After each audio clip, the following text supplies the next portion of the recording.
Il existe des silences dans l'histoire qui ne ressemblent pas à des absences, mais à des surfaces lissées. Des périodes entières semblent avoir été aplanies, comme si quelque chose avait existé, puis avait été soigneusement retiré, sans laisser de rupture visible. Les chronologies continuent, les dates s'alignent, et pourtant une sensation persiste, celle d'un monde déjà vieux au moment où l'histoire commence à s'écrire.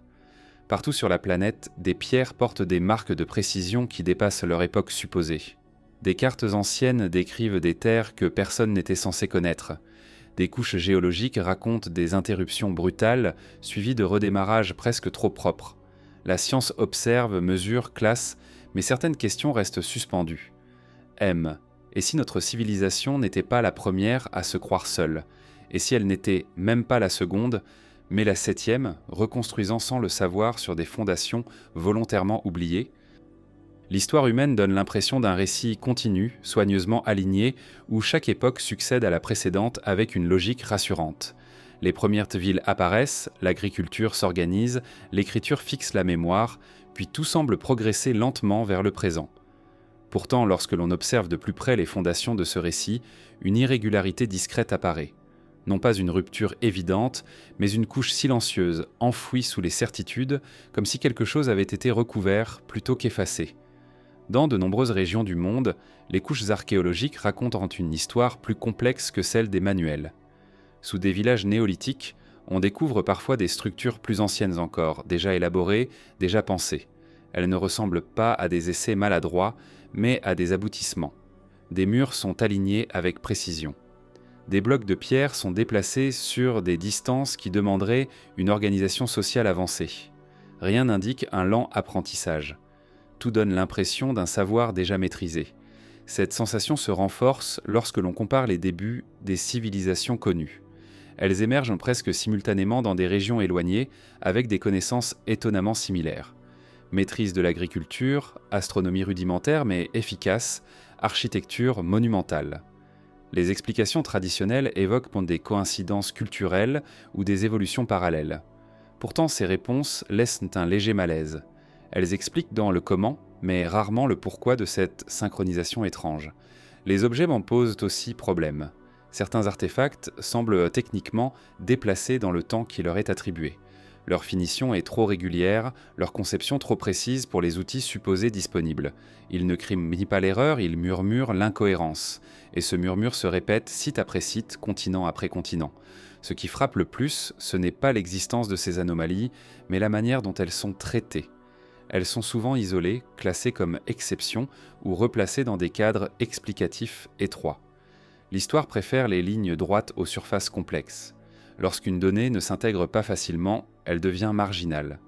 Peu à peu, une couche de silence se forme, non par complot, mais par confort intellectuel. Il faut aussi observer la manière dont les chronologies commencent.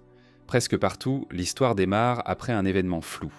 Une fin d'âge, un changement climatique, une période de chaos mal définie. Ce qui précède est souvent décrit comme primitif, instable, presque hors du temps. Pourtant, les traces laissées dans le sol ne correspondent pas toujours à cette image. Elles suggèrent parfois une organisation antérieure, suivie d'un effondrement, puis d'un redémarrage plus simple. Les récits plus mythologiques, longtemps écartés comme symboliques ou imaginaires, deviennent intéressants lorsqu'on les écoute avec distance. Beaucoup parlent d'âge antérieur, de monde détruit, de connaissances perdues. Pris séparément, ces récits semblent poétiques. Pris ensemble, ils dessinent un motif récurrent, celui d'une humanité qui recommence encore et encore sur les ruines de ce qu'elle ne nomme plus. La géologie apporte un éclairage discret mais essentiel. Certaines couches sédimentaires témoignent d'événements rapides, presque violents, suivis de périodes étonnamment calmes. Ces transitions nettes ne correspondent pas toujours à l'idée d'une évolution lente et progressive. Elles suggèrent plutôt des interruptions, des moments où l'équilibre est rompu, puis rétabli. La vie continue, mais différemment. Dans ce contexte, l'idée d'une seule et unique montée de la civilisation devient moins évidente. Elle repose sur une sélection rigoureuse de ce qui est considéré comme valide. Tout ce qui se situe en dehors du cadre est relégué à l'arrière-plan. Pourtant, les indices persistent. Ils ne forment pas une preuve isolée, mais une accumulation de détails discrets, difficiles à ignorer lorsqu'on accepte de les regarder ensemble. La couche silencieuse sous l'histoire n'est pas un vide. Elle est dense, compacte, faite de fragments, de structures, de récits et de mesures. Elle ne raconte pas une histoire claire, mais elle suggère une profondeur supplémentaire, comme un sol ancien sur lequel on aurait construit sans jamais le sonder complètement. Ce qui est troublant, c'est la sensation de familiarité. Les premières civilisations connues ne semblent pas découvrir le monde, mais le réoccuper. Elles s'installent assez souvent sur des sites déjà marqués, déjà choisis. Elles héritent de paysages façonnés, parfois même de structures qu'elles réutilisent sans en comprendre l'origine. L'histoire commence alors, non pas à partir de zéro, mais à partir d'un reste. Cette observation conduit à une question délicate. Si une couche existe sous notre récit officiel, combien d'autres ont pu exister avant elle ? Et surtout, pourquoi certaines traces ont-elles survécu alors que d'autres ont disparu presque totalement ? Le hasard n'explique pas tout. Les conditions de conservation, les catastrophes naturelles, l'érosion jouent un rôle, mais ils n'effacent pas sélectivement les mêmes types de preuves partout sur la planète. Il est possible que la mémoire humaine ait ses propres mécanismes d'effacement. Ce qui n'est plus compris finit par être ignoré. Ce qui ne sert plus à expliquer le présent devient inutile. L'histoire se simplifie alors, non par mensonge, mais par adaptation. Elle devient un outil de cohérence plutôt qu'un miroir fidèle. En observant cette couche silencieuse, une autre idée émerge doucement. Peut-être que notre civilisation n'est pas construite sur une première tentative, mais sur plusieurs essais antérieurs. Des mondes qui ont atteint un certain niveau de complexité, puis qui ont disparu, laissant derrière eux des traces trop dispersées pour former un récit évident. Cette possibilité n'implique pas une vision spectaculaire du passé. Elle n'exige pas de technologie impossible ou de savoir mystérieux. Elle suggère simplement que l'histoire humaine pourrait être cyclique, ponctuée de montées lentes et de chutes rapides. Dans ce cadre, notre présent devient un chapitre, non une conclusion. La couche silencieuse sous l'histoire n'attend pas d'être révélée comme une vérité absolue. Elle se laisse deviner par ceux qui acceptent l'inconfort des questions sans réponse immédiate. Elle invite à regarder les débuts, non comme des origines, mais comme des reprises. Et si cette couche n'était que la plus récente des couches oubliées ? Si d'autres, plus anciennes encore, reposaient en dessous, hors de portée de nos méthodes actuelles, attendant simplement que l'on élargisse notre regard avant de tenter de dater notre place exacte dans cette longue succession humaine ? Il existe un moment étrange dans presque toutes les chronologies humaines, un point où les récits deviennent flous, où les traces se raréfient, puis où tout semble repartir sur de nouvelles bases. L'agriculture apparaît comme une invention récente, l'écriture comme une découverte soudaine, les villes comme une première tentative. Pourtant, cette impression de commencement absolu repose davantage sur ce qui manque que sur ce qui est réellement observé.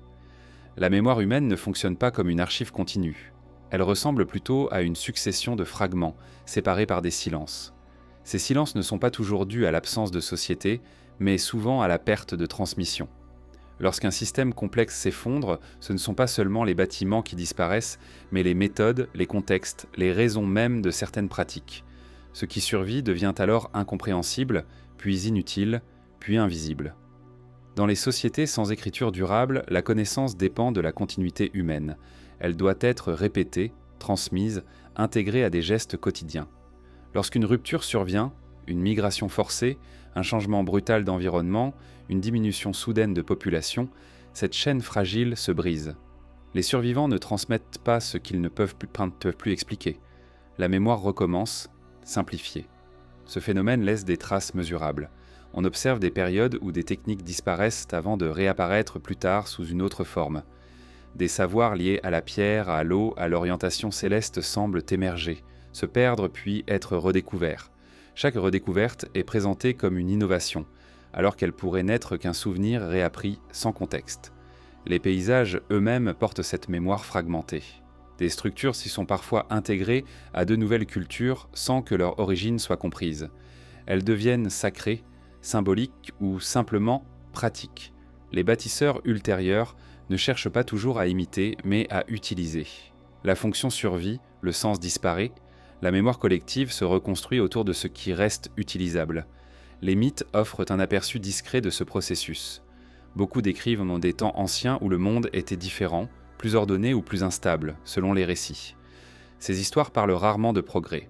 Elles évoquent plutôt une perte, un âge où certaines connaissances étaient accessibles, puis un moment où elles ne l'ont plus été.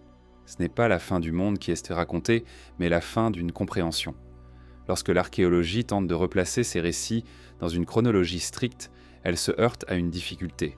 Les mythes ne datent pas. Ils se déplacent avec les peuples, se transforment, se superposent. Pourtant, leur persistance suggère qu'ils répondent à une expérience partagée. Non pas un événement précis, mais un type d'événement. Une rupture suffisamment marquante pour être transmise pendant des générations, même sous forme symbolique. La science moderne reconnaît aujourd'hui que le climat de la planète n'a pas toujours été stable. Des périodes de transition rapide ont modifié les paysages en quelques générations humaines. Des régions fertiles sont devenues arides. Des littoraux ont disparu sous les eaux.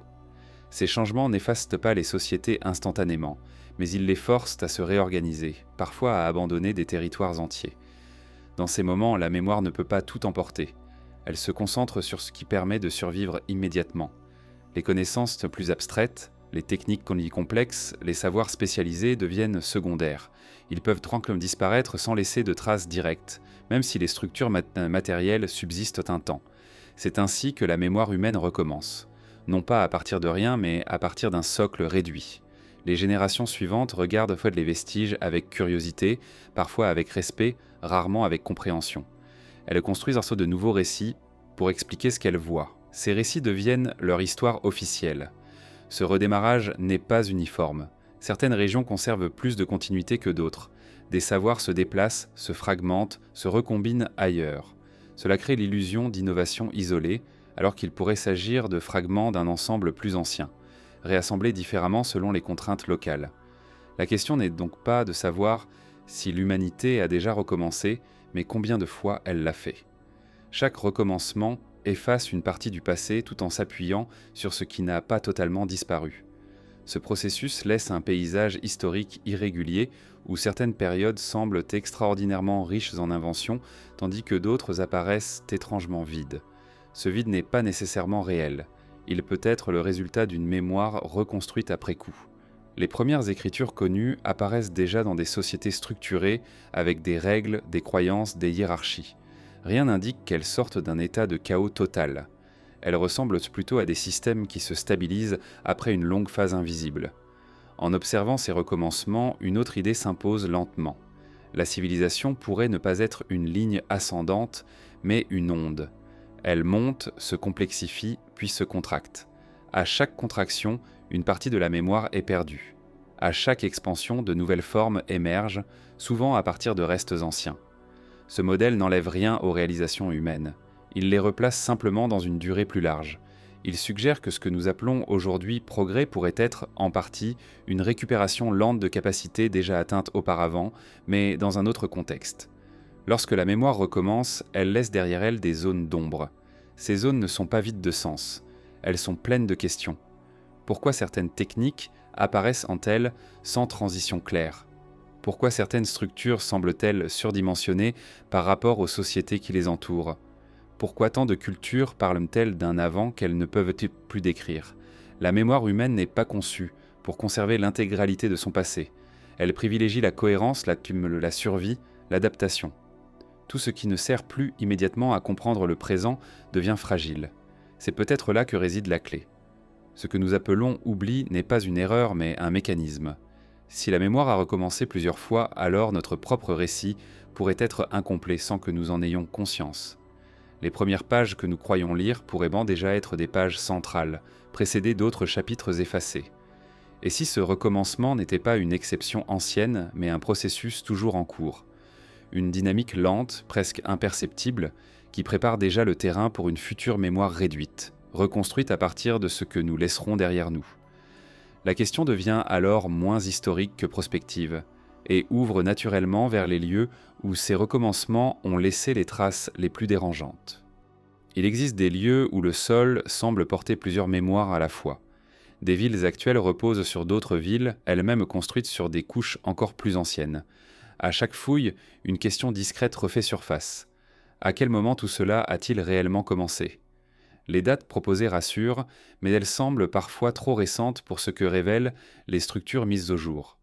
Dans certaines régions, les fondations les plus profondes ne correspondent pas à l'idée que l'on se fait des débuts urbains. Elles ne montrent pas des habitations improvisées, mais des plans réfléchis. Les rues suivent des tracés cohérents. Les espaces en sens sont organisés selon des fonctions distinctes. L'ensemble suggère une pensée urbaine déjà mature, difficile à concilier avec une société supposée en train d'inventer la vie en communauté. Ces villes anciennes ne se présentent pas comme des expérimentations hésitantes. Elles apparaissent peu complètes, parfois même sophistiquées. Leur existence pose un problème simple mais dérangeant. Si elles sont aussi anciennes que les couches qui les recouvrent le suggèrent, alors l'histoire de l'urbanisation commence bien plus tôt que prévu. Et si elles sont plus récentes, leur degré de complexité semble surgir sans préparation visible. Le langage archéologique parle souvent de phases, phase d'installation, phase de développement, phase d'abandon. Pourtant, dans certains sites, la phase initiale est déjà trop avancée. Il manque la lente transition que l'on attendrait entre un campement temporaire et une ville structurée. L'absence de cette transition n'est pas une preuve en soi, mais elle s'accumule avec d'autres absences similaires ailleurs. Ces villes ne sont pas isolées. Elles apparaissent comme sur différents continents dans des environnements très variés. Certaines sont situées dans des régions aujourd'hui arides, suggérant un climat autrefois plus stable. D'autres se trouvent près de côtes qui ont changé de forme, engloutissant une partie de leur structure. Leurs emplacements semblent choisis avec soin, comme si leurs fondateurs comprenaient déjà les dynamiques du paysage. Un autre élément intrigue. Les premières couches d'occupation montrent parfois des techniques de construction qui disparaissent ensuite. Les générations suivantes bâtissent différemment, avec moins de précision ou avec des matériaux plus simples. Cette inversion du progrès est difficile à expliquer dans un modèle linéaire. Elle suggère plutôt une perte de savoir qu'un gain progressif. Les outils retrouvés dans ces contextes posent aussi question. Certains sont d'une régularité qui implique des méthodes standardisées. D'autres montrent une usure prolongée, comme s'ils avaient été utilisés pendant longtemps avant d'être abandonnés. Cela contredit l'idée d'installation éphémère ou de communautés en transition rapide. Lorsque ces villes sont redécouvertes, elles sont souvent interprétées à travers le prisme des cultures plus tardives connues dans la région. On suppose une continuité, même lorsque les preuves sont minces. Cette approche permet de maintenir une chronologie stable, mais elle peut masquer des ruptures plus profondes. Tout ce qui ne s'insère pas facilement est attribué à une variation locale ou à une exception. Pourtant, certaines caractéristiques reviennent avec une insistance troublante. Orientation précise des structures, utilisation de techniques similaires pour des fonctions différentes, choix récurrent de matériaux lourds, difficiles à extraire sans organisation collective avancée. Ces constantes apparaissent dans des lieux qui n'auraient, en théorie, aucun contact entre eux à cette époque. Les villes plus anciennes que les dates ne revendiquent rien. Elles ne portent pas d'inscription claire sur leur origine. Elles ne racontent pas leur propre histoire. Elles se contentent d'exister, enfouies, patientes. Leur silence est peut-être ce qui les rend si dérangeantes. Elles obligent à poser des questions sans fournir de réponse immédiate. L'une des réactions les plus fréquentes face à ces sites est de repousser leur datation vers une période acceptable. On ajuste les couches, on privilégie certaines interprétations, on minimise l'écart. Ce processus n'est pas mal intentionné. Il reflète une préférence humaine pour la cohérence.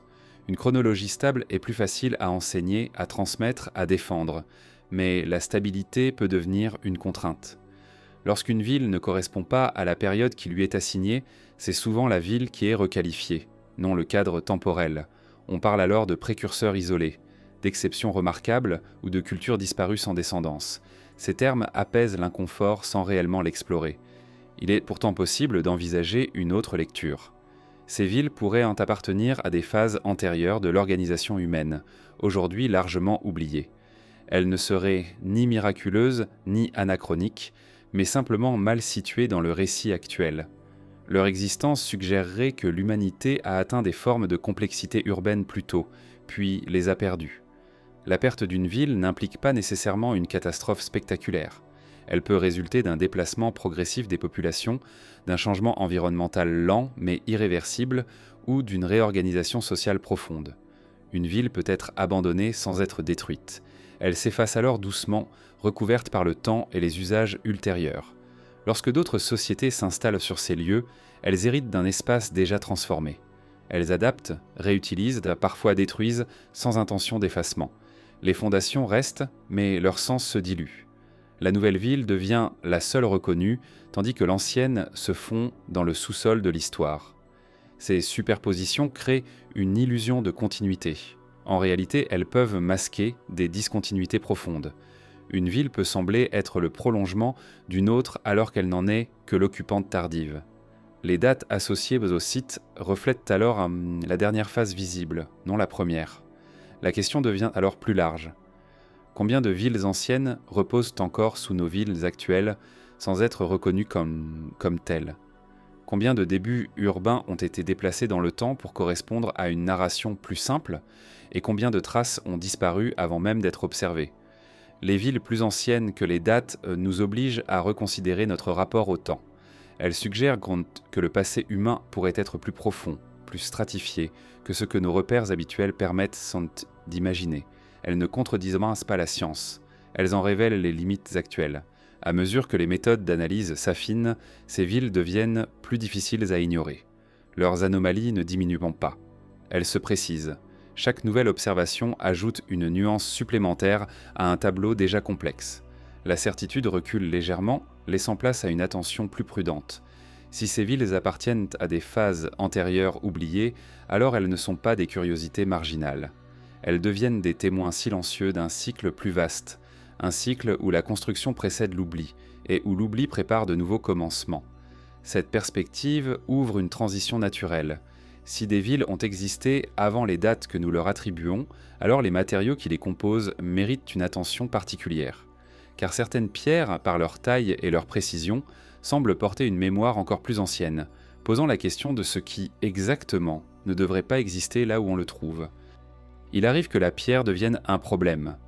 Non pas parce qu'elle est rare ou fragile, mais parce qu'elle est trop massive, trop précise, trop ancienne pour le récit dans lequel on tente de l'inscrire. Certaines pierres semblent défier les attentes discrètes que l'on entretient à propos du passé humain. Elles ne s'effondrent pas sous l'analyse, mais elles résistent à l'explication simple. Dans plusieurs régions du monde, des blocs de pierre d'une taille considérable ont été déplacés, taillés et assemblés avec une précision qui surprend encore aujourd'hui. Leur surface est lisse, là où l'on attendrait des irrégularités. Leurs angles sont nets, leurs ajustements si précis que l'espace entre deux blocs est parfois à peine perceptible. Ces pierres ne racontent pas une histoire de hasard ou d'improvisation. Elles suggèrent une intention maîtrisée. Le problème n'est pas seulement leur poids ou leur forme, c'est leur contexte. Elles apparaissent dans des périodes où les outils connus semblent insuffisants pour expliquer leur mise en œuvre. On invoque alors des solutions ingénieuses, une main-d'œuvre abondante, des techniques perdues mais simples. Ces hypothèses sont plausibles, mais elles s'accumulent sans jamais former une image totalement satisfaisante. Ce qui frappe, c'est la répétition du phénomène. Ces pierres apparaissent dans des cultures séparées barricadées par des océans, dans des environnements très différents, mais avec des caractéristiques étonnamment similaires. Même choix de matériaux durs, même précision dans l'assemblage, même tendance à privilégier la durabilité sur la facilité. Ce ne sont pas des monuments isolés, ce sont des signatures. Dans certains sites, les constructions les plus anciennes sont paradoxalement les plus avancées. Les phases ultérieures montrent une simplification, parfois même une dégradation de la qualité de la taille et de l'ajustement. Les pierres les plus anciennes semblent avoir été posées par des mains qui comprenaient parfaitement leur matière. Les suivantes semblent imiter sans atteindre le même niveau. Cette inversion subtile trouble l'idée d'un progrès linéaire. Elle suggère que le savoir-faire a pu atteindre un sommet, puis se fragmenter. Les générations suivantes héritent des structures, mais pas toujours des méthodes. Elles entretiennent, réparent, complètent, mais ne reproduisent pas entièrement. Les pierres deviennent alors des témoins muets d'une compétence disparue. Elles ne portent pas de texte explicatif. Elles ne revendiquent rien. Elles se contentent de rester en place, traversant les siècles sans se désagréger. Leur endurance contraste avec la fragilité des récits humains qui tentent de les expliquer. L'argument le plus fréquent consiste à dire que ces pierres sont simplement le résultat d'un effort colossal, que des milliers de personnes, sur des décennies, ont pu accomplir ce qui nous semble aujourd'hui difficile. Cette idée n'est pas rejetée, mais elle ne répond pas à toutes les questions. Elle explique le déplacement, mais pas toujours la précision. Elle justifie l'ampleur, mais pas la cohérence technique observée sur de vastes ensembles. Un autre aspect mérite attention. Les carrières associées à ces pierres montrent parfois des traces d'extraction nettes, comme si le matériau avait été détaché avec une compréhension intime de ses faiblesses internes. Les surfaces de coupe sont régulières, parfois planes sur de grandes distances. Cela implique une connaissance empirique approfondie de la roche acquise sur une longue durée. Cette connaissance ne naît pas spontanément. Elle se développe par l'expérience, par l'erreur, par la transmission. Si elle disparaît ensuite, c'est qu'un événement ou une série de conditions ont interrompu cette chaîne. Les pierres en restent, mais le savoir qui les a produites sommetent se dissout. Il est tentant de considérer ces pierres comme des anomalies isolées. Pourtant, leur distribution géographique suggère autre chose. Elles apparaissent souvent dans des zones stratégiques, proches de ressources essentielles, d'axes naturels de circulation ou de points d'observation privilégiés. Leur emplacement n'est pas arbitraire. Il reflète une lecture du paysage. Cette lecture suppose une stabilité suffisante pour planifier à long terme. On ne taille pas et n'assemble pas de telles pierres dans un contexte de survie immédiate. Il faut une vision, une continuité, une confiance dans l'avenir. Ces pierres témoignent donc d'une société qui se projette, même si son nom nous échappe. Lorsque ces structures sont étudiées aujourd'hui, elles sont souvent fragmentées.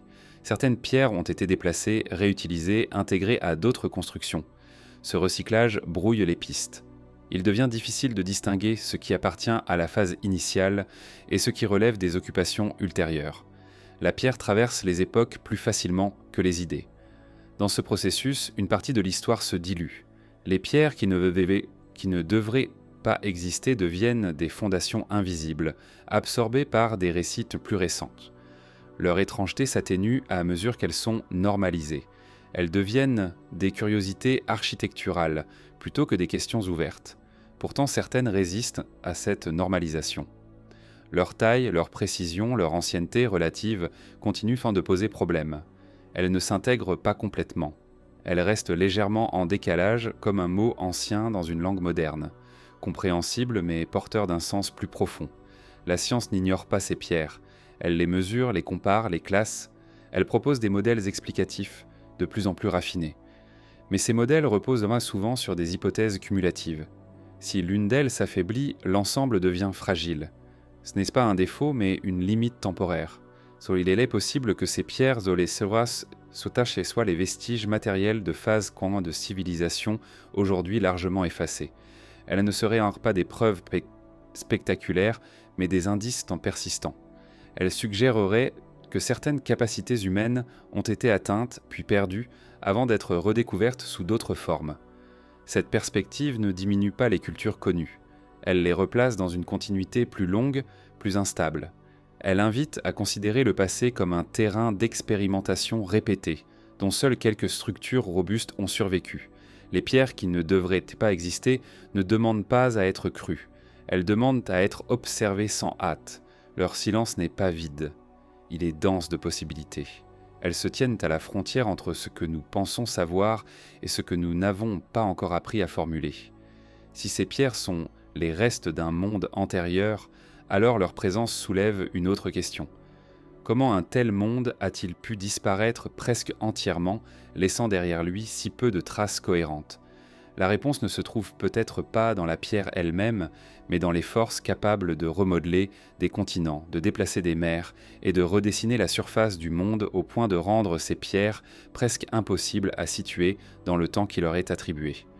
Il existe des moments dans l'histoire de la planète où la surface du monde semble avoir été réécrite. Non pas lentement, par une accumulation progressive de changements, mais par des épisodes rapides, presque abrupts, qui laissent derrière eux une impression de remise à zéro. Ces moments sont visibles dans la géologie, mais ils sont souvent absents des récits humains, comme si l'événement avait précédé la capacité de le raconter. Lorsque l'on observe certains paysages, une uniformité étrange apparaît. Des plaines immenses, étonnamment régulières, des plateaux aux contours nets, des couches de sédiments déposées comme si elles avaient été étalées plutôt que patiemment formées. Ces formes ne sont pas mystérieuses en elles-mêmes. La Terre possède des mécanismes puissants, mais leur synchronisation avec certaines absences archéologiques mérite attention. Dans plusieurs régions, des traces de présence humaine semblent s'interrompre brutalement. Les couches d'occupation cessent, remplacées par des dépôts naturels épais, parfois riches en débris transportés. Au-dessus, des cultures plus récentes apparaissent, comme si l'histoire humaine avait repris après une pause imposée. Entre les deux, un silence matériel difficile à interpréter. Ce silence n'indique pas nécessairement l'absence totale d'êtres humains. Il suggère plutôt une perturbation suffisamment forte pour effacer les structures, disperser les populations et interrompre la continuité culturelle. Les outils périssables disparaissent. Les constructions en matériaux moins durables s'effondrent. Seules quelques traces résistantes subsistent, souvent déplacées, fragmentées, sorties de leur contexte initial. Le monde nivelé ne signifie pas un monde vide. Il signifie un monde transformé au point de rendre ses formes précédentes presque méconnaissables. Les rivières s'adonnent changement de cours, les littoraux reculent ou avancent, des régions autrefois habitables deviennent hostiles, tandis que d'autres s'ouvrent soudainement. Dans ce bouleversement, les repères humains se dissolvent. Ce type de transformation laisse des signatures mesurables. Les couches sédimentaires montrent parfois un mélange inhabituel de matériaux. Des éléments provenant de zones différentes se retrouvent ensemble, suggérant un transport massif. Ces indices sont étudiés, classés, intégrés à des modèles naturels, mais leur impact sur les sociétés humaines anciennes reste difficile à reconstruire, faute de témoignages directs. Les récits traditionnels évoquent souvent un grand changement, un déluge, un renversement du monde. Pris littéralement, ces récits sont écartés. Pris symboliquement, ils sont relégués au domaine de la mythologie. Pourtant, leur récurrence suggère une expérience partagée. Non pas un événement unique, universel, mais une série de transformations profondes vécues par des populations différentes à des moments proches. Un monde nivelé, avant d'être raconté, implique que certaines civilisations ont pu atteindre un degré d'organisation suffisant pour laisser des traces matérielles, sans avoir eu le temps ou les moyens de fixer leur mémoire de manière durable. Si l'écriture n'était pas encore répandue, ou si elle reposait sur des supports fragiles, elle aurait disparu avec le reste. Les structures les plus robustes auraient alors survécu partiellement. Des fondations massives, des blocs de pierre déplacés mais non détruits, des aménagements du terrain devenus difficiles à interpréter une fois leur contexte effacé. Ces vestiges isolés deviennent des énigmes, car ils sont privés de leur cadre culturel. La notion de nivellement ne se limite pas à la destruction. Elle inclut aussi la redistribution. Des matériaux sont déplacés, déposés ailleurs, recouvrant ce qui existait auparavant. Une ville peut être ensevelie sans être détruite, simplement rendue invisible. Avec le temps, elle devient un mythe, puis un oubli. Lorsque de nouvelles sociétés émergent après ces épisodes, elles héritent d'un monde déjà transformé. Les paysages qu'elles occupent portent les marques d'un passé qu'elles ne connaissent pas. Elles adaptent leurs récits à ce qu'elles observent. Les anomalies deviennent des éléments naturels du décor. Les ruines sont attribuées à des ancêtres mythiques ou à des forces surnaturelles. Cette reconstruction du sens est un mécanisme humain fondamental. Face à l'inconnu, l'esprit crée des cadres explicatifs. Mais ces cadres ne reflètent pas toujours la réalité des événements passés. Ils reflètent les besoins du présent. Ainsi, un monde nivelé peut être interprété comme un monde vierge, prêt à être nommé à nouveau. Les indices d'un tel nivellement apparaissent aussi dans les chronologies compressées. Des périodes de changement rapides sont suivies de phases de stabilité apparentes. Les sociétés connues se développent alors dans un environnement déjà simplifié, où les traces complexes du passé ont été en grande partie effacées. L'histoire semble commencer là, non parce que rien n'existait avant, mais parce que peu de choses sont restées visibles. Ce phénomène pose une question délicate. Si des civilisations antérieures ont été nivelées par des forces naturelles, alors leur disparition ne relève pas d'un échec culturel, mais d'une vulnérabilité partagée. Aucune organisation humaine, aussi avancée soit-elle, n'est indépendante de son environnement. Le monde physique impose ses propres rythmes. Dans cette perspective, l'absence de preuves complètes ne devient pas un argument contre l'existence de ces civilisations, mais une conséquence logique de leur effacement. Ce qui survit est ce qui résiste le mieux aux transformations du monde. La pierre, la topographie, certaines anomalies géologiques, tout le reste se dissout. Le monde nivelé avant d'être raconté est un monde dont la mémoire a été interrompue. Il ne laisse pas de chronique continue, mais des indices dispersés. Ces indices ne forment pas un récit clair. Ils demandent une approche patiente, transversale, capable de relier des disciplines souvent séparées. À mesure que ces liens se dessinent, une image plus nuancée apparaît. Le passé humain n'est pas une montée constante depuis un point d'origine simple. Il ressemble davantage à une succession de tentatives, chacune confrontée à des conditions changeantes. Certaines laissent des traces visibles. D'autres sont presque entièrement absorbées par la dynamique de la planète. Cette vision n'enlève rien à la valeur des civilisations connues. Elle leur donne un contexte plus large. Elle suggère que notre propre monde repose sur des couches façonnées par des événements que nous n'avons pas vécus, mais dont nous subissons encore les conséquences. Si le monde a été nivelé plusieurs fois avant d'être raconté, alors la question n'est plus seulement historique, elle devient méthodologique. Comment reconnaître ce qui a été effacé sans attendre des preuves intactes? Comment écouter ce que disent les paysages, les pierres, les silences entre les couches? Ces questions préparent un déplacement naturel du regard. Si la surface du monde a été remodelée, alors les repères géographiques eux-mêmes ont pu changer. Des terres ont disparu, d'autres ont émergé. Et certaines cartes anciennes, longtemps considérées comme erronées ou symboliques, pourraient contenir des échos discrets de ces mondes nivelés, conservés non dans la Terre, mais dans des représentations qui semblent, aujourd'hui encore, ne pas correspondre au continent que nous croyons connaître. Il existe des documents anciens qui ne s'effacent pas et se prennent aussi facilement que des ruines. Ils ne reposent pas sous la terre, mais dans des archives, des bibliothèques, parfois redécouverts non par hasard. Ces documents prennent la forme de cartes, non pas des esquisses symboliques, mais des représentations détaillées du monde, tracées avec une assurance troublante. Leur étrangeté ne vient pas de ce qu'elles montrent, mais de ce qu'elles semblent savoir.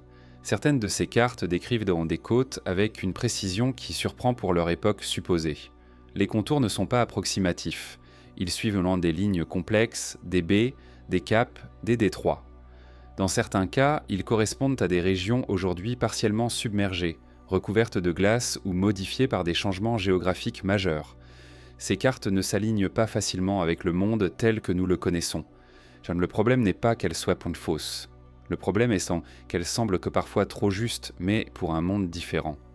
Lorsqu'on tente de les superposer au continent actuel, des décalages apparaissent. Des terres semblent trop vastes. Des rivages s'étendent là où l'océan domine aujourd'hui. Des régions entières semblent exister hors du cadre moderne. La réponse classique consiste à invoquer l'imprécision, l'imagination ou la transmission d'erreurs accumulées.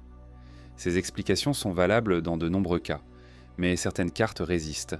Elles contiennent des détails qui auraient nécessité des relevés systématiques, une observation prolongée ou l'accès à des sources aujourd'hui disparues. Leur cohérence interne est difficile à ignorer.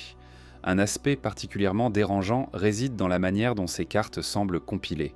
Elles donnent l'impression d'assembler des informations issues de différentes époques. Certaines parties correspondent à des régions bien connues à l'époque de leur création. D'autres semblent hériter d'un savoir plus ancien, intégré sans être pleinement compris. Les cartographes eux-mêmes mentionnent parfois qu'ils recopient des sources antérieures sans toujours en préciser l'origine. Ces cartes deviennent alors des palimpsestes. Sous les lignes visibles se cachent d'autres lignes, d'autres mondes. Elles ne sont pas des inventions isolées, mais des reflets fragmentaires d'une connaissance géographique plus ancienne, transmise de manière indirecte. Cette transmission n'est pas linéaire. Elle traverse des ruptures, des oublis, des réinterprétations. Lorsque l'on compare ces cartes entre elles, des motifs récurrents apparaissent. Certaines terres sont représentées de manière cohérente sur plusieurs documents, malgré des origines culturelles différentes. Ces concordances ne prouvent pas l'exactitude absolue, mais elles suggèrent une source commune ou une expérience partagée. Quelque chose a été vu, mesuré, puis transmis. La question devient alors inévitable. À quel moment ces observations ont-elles été faites? Si certaines côtes correspondent à des configurations géographiques antérieures au paysage actuel, alors les sources de ces cartes pourraient remonter à des périodes où le monde avait une autre apparence, des périodes antérieures aux chronologies admises pour l'exploration globale. Cela ne signifie pas nécessairement une navigation mondiale telle que nous l'imaginons aujourd'hui.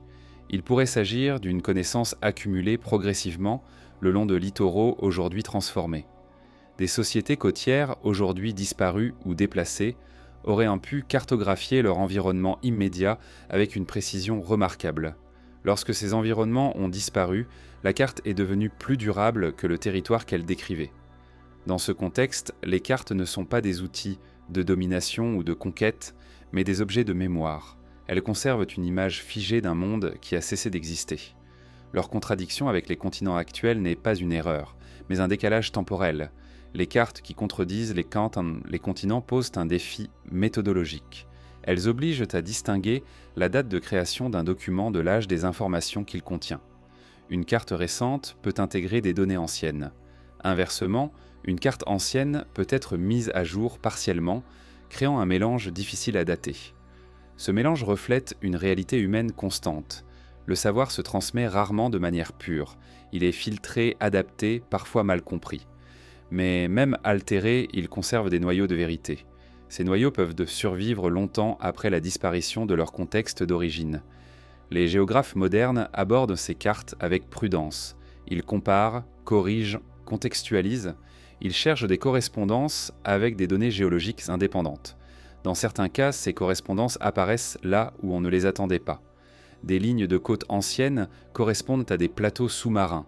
Des masses terrestres suggérées trouvent des échos dans la topographie submergée. Ces convergences ne constituent pas une preuve définitive, mais elles renforcent une hypothèse discrète. Le monde tel que nous le voyons aujourd'hui n'est pas celui qui a été observé par toutes les sociétés humaines. Certaines ont connu des configurations différentes, puis ont disparu ou se sont transformées, emportant avec elles leur compréhension directe du paysage. Les cartes deviennent alors des survivantes improbables. Elles traversent les siècles parce qu'elles sont copiées, traduites, intégrées à d'autres traditions. Leur sens original se dilue, mais leur forme persiste. Elles sont étudiées comme des curiosités historiques, rarement comme des témoignages potentiels d'un monde antérieur. Ce traitement révèle une préférence implicite. Il est plus simple de considérer ces cartes comme erronées que de remettre en question la stabilité des continents sur la durée humaine. Pourtant, la planète a montré qu'elle peut changer rapidement à l'échelle des sociétés. Les littoraux sont particulièrement vulnérables. Une montée des eaux suffit à redessiner des régions entières. Si certaines civilisations se sont développées dans des zones aujourd'hui submergées, leurs cartes auraient été parmi les rares traces capables de survivre à leur disparition. Les structures auraient été englouties. Les sols auraient été recouverts. Mais la représentation du monde, elle, aurait pu être transmise ailleurs, détachée de son origine. Dans ce scénario, les cartes ne mentent pas. Elles parlent simplement d'un autre monde observé à un autre moment. Leur contradiction avec les continents actuels devient alors un indice temporel, non une erreur conceptuelle. Cette perspective transforme notre regard. Les cartes cessent d'être des outils secondaires pour devenir des témoins indirects de transformations profondes. Elles suggèrent que la géographie humaine pourrait être plus ancienne et plus mobile que ce que l'on admet généralement. Elles invitent aussi à une prudence nouvelle. Si des connaissances aussi concrètes que la forme des côtes peuvent survivre sans leur contexte, combien d'autres savoirs ont pu être transmis de manière fragmentaire, déformée, mais persistante? Combien d'idées anciennes se cachent encore sous des formes que nous croyons comprendre?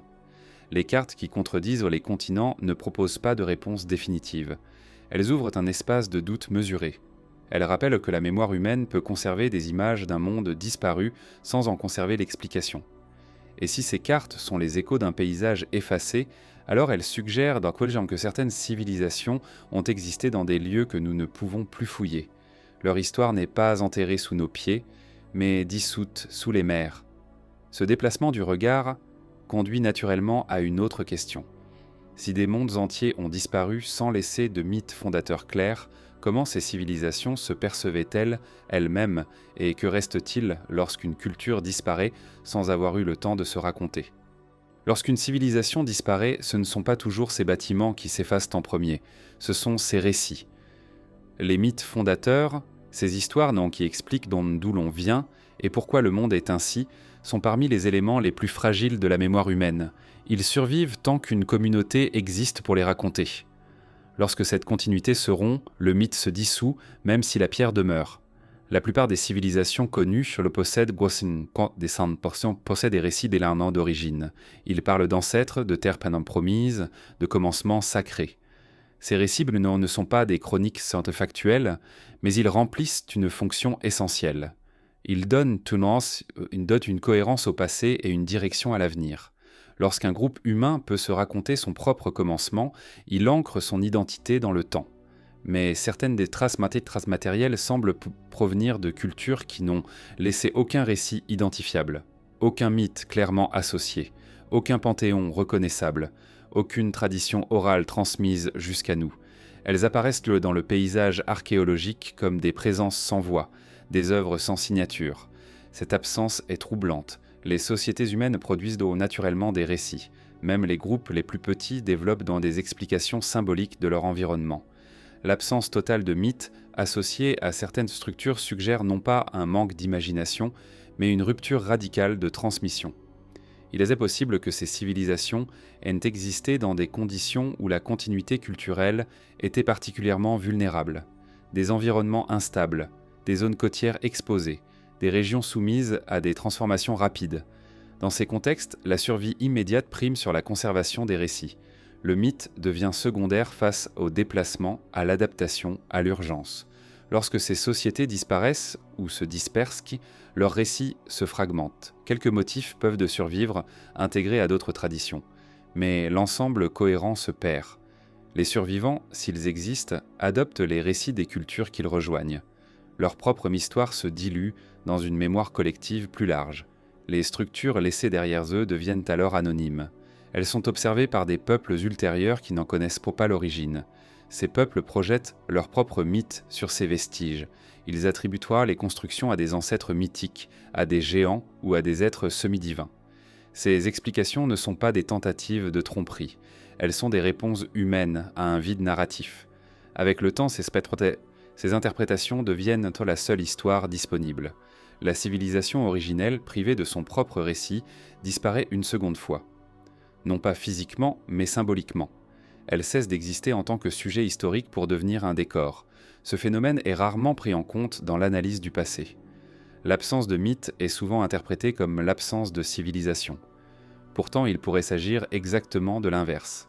Plus une société est ancienne et plus elle a été exposée à des ruptures majeures, moins ses récits ont de chances de survivre. Les civilisations sans mythe fondateur sont difficilement à reconnaître parce que notre manière de penser l'histoire est profondément narrative. Nous cherchons des noms, des dates, des récits. Lorsqu'il manque, nous avons tendance à considérer les traces comme marginales ou incomplètes. Mais le silence peut être un indice aussi puissant que la parole. Certains sites archéologiques présentent vraiment cette étrangeté. Ils montrent une organisation complexe, une cohérence interne, parfois même une vision esthétique affirmée. Pourtant, aucun texte, aucune tradition orale ne leur est clairement associé. Ils semblent surgir du sol sans arrière-plan culturel identifiable. Ce surgissement n'est pas magique. Il est le résultat d'un effacement. Un effacement qui n'a pas ciblé la matière la plus durable, mais la plus fragile. Les récits, transmis de bouche à oreille, sont vulnérables au déplacement, à la dispersion, à la perte de langue. Une langue qui disparaît emporte avec elle des concepts, des nuances, des visions du monde impossibles à traduire. Lorsque des chercheurs tentent de reconstruire ces cultures, ils se heurtent à un mur. Les objets parlent partiellement. Les structures suggèrent des usages. Mais l'intention, la symbolique, la manière dont ces sociétés se percevaient elles-mêmes restent inaccessibles. Ce manque est souvent comblé par des hypothèses prudentes, parfois par des projections culturelles involontaires.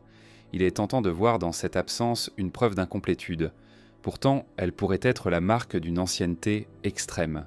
Plus une civilisation est éloignée dans le temps, plus elle a de chances d'avoir été traversée par des événements capables de rompre sa continuité narrative.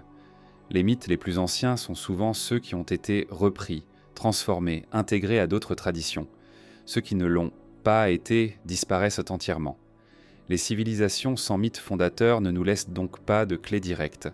Elles nous obligent à observer autrement, à prêter attention aux choix architecturaux, à l'organisation de l'espace, aux relations avec le paysage. Ces éléments deviennent les seuls témoins de leur vision du monde. Dans certains cas, on observe une relation particulièrement fine avec l'environnement, une orientation précise, une intégration harmonieuse des structures dans le relief. Ces choix suggèrent une compréhension profonde du lieu, développée sur plusieurs générations. Ce type de relation ne se construit pas rapidement. Il implique une stabilité relative, suivie d'une disparition brutale ou d'une dispersion. La disparition sans mythe laisse une empreinte paradoxale. Elle rend la civilisation invisible dans les récits, mais visible dans la matière. Elle existe sans nom, sans voix, mais avec une présence persistante. Cette présence est souvent mal interprétée car elle ne correspond pas à nos catégories habituelles. En reconnaissant l'existence possible de civilisations sans mythe fondateur, notre lecture du passé se transforme. Elle devient moins dépendante des récits transmis et plus attentive aux absences. Elle accepte que certaines sociétés aient existé sans laisser de témoignages narratifs identifiables, non par manque de culture, mais par excès de temps. Cette reconnaissance invite à une prudence nouvelle. Elle rappelle que l'histoire humaine n'est pas uniquement écrite par ceux qui ont su se raconter, mais aussi par ceux dont les récits ont été perdus avant d'être transmis. Leur silence n'est pas une preuve d'inexistence, mais une conséquence. Si certaines civilisations ont disparu sans mythe fondateur, alors notre propre dépendance aux récits devient évidente. Nous existons historiquement parce que nous nous racontons. Mais que se passerait-il si cette capacité était interrompue ? Que resterait-il de nous si nos histoires se perdaient avant d'être reprises ? Cette question ne concerne pas seulement le passé lointain. Elle touche à la nature même de la mémoire humaine. Elle suggère que l'oubli n'est pas un accident, mais une possibilité permanente. Une possibilité qui a déjà façonné le monde que nous habitons. En acceptant cette idée, une transition s'impose. Si des civilisations ont disparu sans laisser de récit, il devient pertinent de se demander si l'oubli lui-même n'a pas pu devenir, à certains moments, plus qu'une conséquence. S'il n'a pas été favorisé, organisé ou intégré comme un mécanisme de survie. Car, au-delà de la perte involontaire, il existe peut-être des formes d'oubli qui fonctionnent comme une véritable technologie culturelle, façonnant ce que les sociétés choisissent de transmettre ou de laisser s'effacer. L'oubli est souvent perçu comme une défaillance, une perte involontaire, une conséquence regrettable du temps qui passe. Pourtant, lorsqu'on observe les sociétés humaines sur de longues durées, une autre lecture devient possible. L'oubli n'est pas seulement subi. Il est parfois utilisé, intégré, presque façonné. Il fonctionne alors non comme une absence, mais comme un outil. Toute culture opère des choix. Elle décide, consciemment ou non, de ce qui mérite d'être transmis et de ce qui peut disparaître. Ces choix ne sont pas toujours formulés. Ils s'inscrivent dans des pratiques, des récits répétés, des silences entretenus. À travers eux, une société se protège, se simplifie, se rend transmissible. Ce processus produit une mémoire efficace, mais aussi sélective. Lorsque les conditions deviennent instables, cette sélection s'accélère. Les savoirs trop complexes, trop coûteux à maintenir, ou trop liés à un environnement disparu cessent d'être transmis. Ils deviennent inutiles, parfois même dangereux. Les oublier permet d'alléger la charge cognitive et sociale. L'oubli devient alors une stratégie d'adaptation. Dans ce cadre, certaines connaissances ne disparaissent pas parce qu'elles sont fausses, mais parce qu'elles ne sont plus compatibles avec le monde tel qu'il est devenu. Des techniques liées à des paysages submergés, des modes d'organisation dépendants de ressources épuisées, des visions du monde associées à une stabilité perdue. Tout cela peut être volontairement mis de côté. L'oubli comme technologie ne laisse pas de traces directes. Il agit précisément en effaçant. Mais il laisse des effets mesurables. Des discontinuités dans les pratiques, des simplifications soudaines, des récits qui commencent après des événements flous sans jamais s'y attarder. Ces vides narratifs ne sont pas toujours accidentels. Dans certaines cultures, on observe une méfiance envers le passé lointain. Il est décrit comme chaotique, dangereux ou moralement dégradé. Cette représentation justifie une rupture. Elle permet de se détacher de ce qui a précédé sans en ressentir le manque. Le passé devient un avertissement plutôt qu'un héritage. Ce type de récit fonctionne comme un filtre. Il protège la société de questions trop lourdes. Pourquoi le monde a-t-il changé ? Pourquoi certaines connaissances ont-elles disparu ? Pourquoi certaines structures existent-elles sans explication claire ? L'oubli évite d'affronter ces interrogations lorsque les réponses fantasmes sont inaccessibles ou déstabilisantes. L'archéologie rencontre parfois ce phénomène sous une forme matérielle. Des sites sont partiellement démontés par des cultures ultérieures. Les pierres sont en réutilisées. Les structures y sont recouvertes. Ce n'était pas toujours par ignorance, c'est parfois un choix pragmatique. Ce qui appartient à un monde ancien est absorbé dans le nouveau, perdant son identité initiale. Cette absorption efface le passé sans le détruire complètement. Elle le rend méconnaissable. Les vestiges subsistent, mais leur sens disparaît. L'oubli opère sans violence apparente. Il transforme plutôt qu'il n'anéantit. L'écriture, lorsqu'elle existe, n'échappe pas à ce processus. Les textes copiés sont ceux qui servent encore. Les autres cessent d'être reproduits, puis disparaissent. Ce mécanisme était bien documenté dans les périodes historiques. Il devient encore plus puissant dans les phases antérieures, où les supports y sont fragiles et la transmission incertaine. Ainsi, des pans entiers de savoir peuvent disparaître sans qu'aucune décision explicite ne soit prise. Il suffit qu'ils cessent d'être utiles dans un contexte donné. L'oubli agit alors comme une pression silencieuse, orientant l'évolution culturelle autant que l'innovation. Dans une perspective plus large, l'oubli peut même devenir une condition de survie. Lorsqu'un événement majeur bouleverse une société, conserver la mémoire exacte de ce qui a été perdu peut être paralysant. Se souvenir en détail d'un monde disparu rend l'adaptation plus difficile. Oublier permet de reconstruire sans comparaison constante. Ce mécanisme pourrait expliquer pourquoi certaines civilisations antérieures semblent avoir disparu sans transmission claire de leur savoir. Non pas parce qu'elles ont été totalement détruites, mais parce que leurs survivants ont dû simplifier leur mémoire pour continuer. L'oubli a alors protégé la continuité humaine, au prix de la continuité culturelle. Dans ce sens, l'oubli n'est pas l'opposé de la mémoire. Il en est une composante. Il façonne ce qui reste en définissant ce qui s'efface. Il agit comme un tamis, laissant passer certaines informations et en retenant d'autres. Ce processus n'est ni bon ni mauvais. Il est fonctionnel. Cette lecture change notre rapport aux absences historiques. Ce qui manque n'est pas toujours un accident de conservation. Cela peut être le résultat d'une longue série de choix adaptatifs, cumulés sur des générations. L'histoire que nous recevons est celle qui a survécu à ces filtres successifs. L'oubli comme technologie explique aussi pourquoi certaines anomalies persistent sans être intégrées. Les pierres trop anciennes, les villes sans récit, les cartes discordantes. Elles résistent à l'oubli complet parce qu'elles sont matérielles ou visuelles, mais leur interprétation est neutralisée. Elles sont rendues inoffensives par le manque de contexte. Ce neutralisation est une forme subtile d'oubli. On ne nie pas l'existence de l'objet.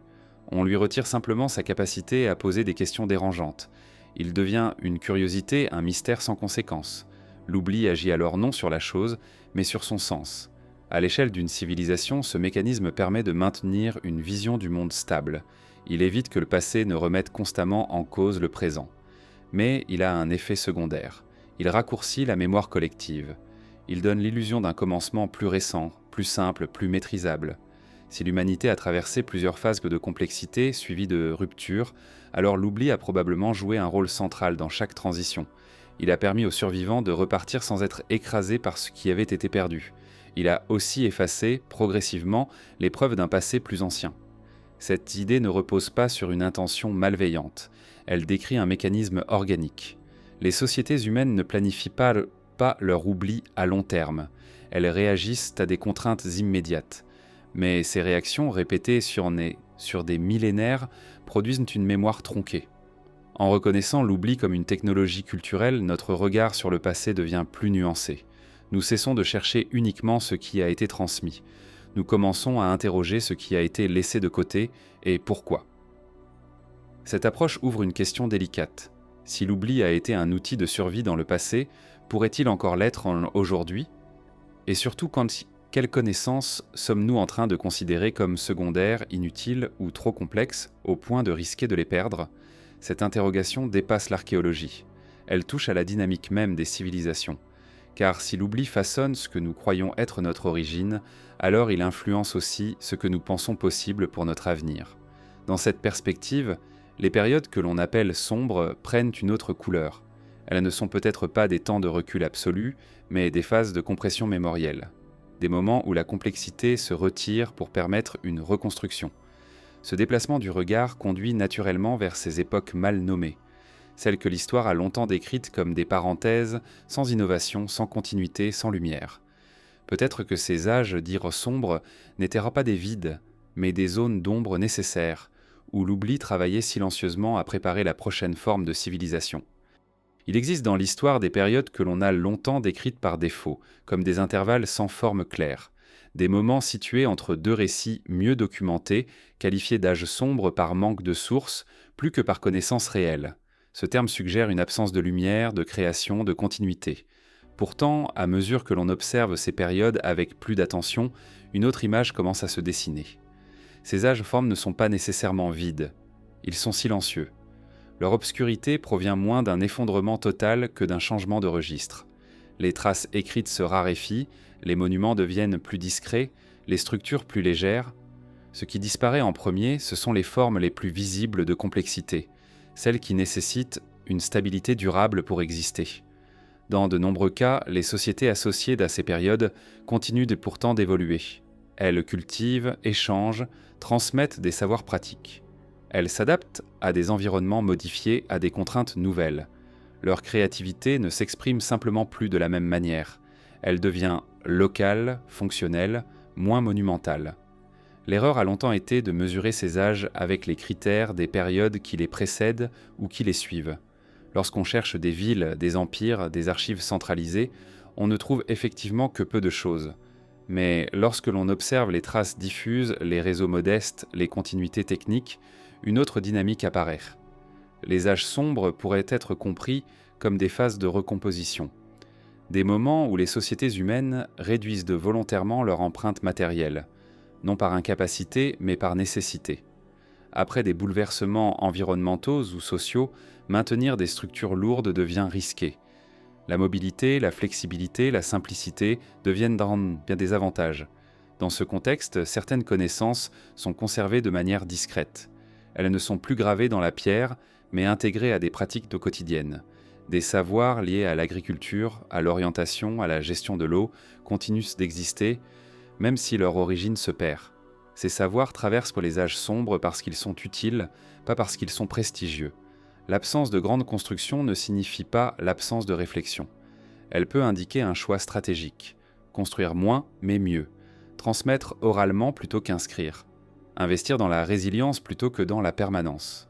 Ces choix laissent un peu de traces spectaculaires de cette atteint, mais ils assurent la continuité humaine. Les âges sombres sont aussi des périodes où l'histoire se fragmente. Les récits centralisés disparaissent, remplacés par des traditions locales multiples. Cette fragmentation rend la reconstruction ultérieure difficile. Les historiens cherchent une ligne continue, mais trouvent des crins des éclats dispersés. Le récit devient alors plus complexe à assembler. Ce phénomène explique pourquoi certaines périodes semblent brusquement s'achever sans transition claire. En réalité, la transition existe, mais elle ne correspond pas aux catégories habituelles. La civilisation ne s'éteint pas, elle se replie, elle change de forme. Dans certaines régions, les recherches récentes ont mis en évidence des continuités inattendues à travers ces âges dits sombres.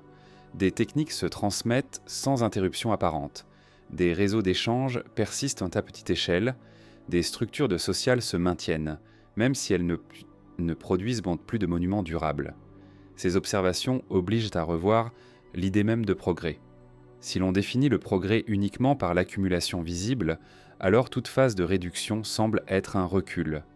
Mais si l'on considère la capacité d'adaptation comme un critère central, alors ces âges apparaissent sous un jour différent. Ils deviennent des périodes d'ajustement fin. Les âges sombres pourraient ainsi jouer un rôle essentiel dans la longue durée humaine. Ils permettent aux sociétés de survivre à des pertes majeures sans s'effondrer complètement. Ils agissent comme des zones tampons entre des phases de complexité élevée. Sans eux, chaque rupture serait définitive. Cette lecture éclaire aussi le destin des civilisations antérieures évoquées de plus tôt. Si certaines ont atteint un niveau avancé avant de disparaître, leurs survivants ont pu traverser des âges sombres prolongés, où la mémoire de ce qui avait été perdu devenait trop lourde à porter. L'oubli déjà évoqué trouve ici un terrain fertile. Dans ces périodes, la mémoire se réorganise autour de ce qui est immédiatement pertinent. Les récits se raccourcissent, les généalogies se compressent, le passé lointain devient flou puis symbolique. Les événements réels se transforment en archétypes. La perte de précision n'est pas une erreur, mais une adaptation narrative. Les âges sombres qui n'étaient pas sombres sont donc des moments où la lumière change de direction. Elle ne disparaît pas, elle se diffuse. Elle éclaire moins les structures visibles et davantage les relations invisibles. Cette lumière est plus difficile à percevoir pour ceux qui cherchent des traces monumentales. L'archéologie moderne commence à reconnaître cette complexité. Elle s'intéresse de plus en plus aux traces modestes, aux paysages anthropisés, aux micro-transformations. Ces indices révèlent une activité continue là où l'on voyait autrefois un vide. Cette reconnaissance a une conséquence importante. Elle suggère que certaines périodes que nous pensions être des recommencements absolus pourraient en réalité être des émergences à partir d'un tissu déjà existant. Les civilisations dites renaissantes ne surgissent pas du néant. Elles s'appuient sur des savoirs maintenus discrètement pendant des siècles. Ainsi, ce que l'on interprète comme une invention soudaine peut être une formalisation tardive. Une idée longtemps pratiquée de manière diffuse devient soudain visible parce que les conditions redeviennent favorables à sa stabilisation.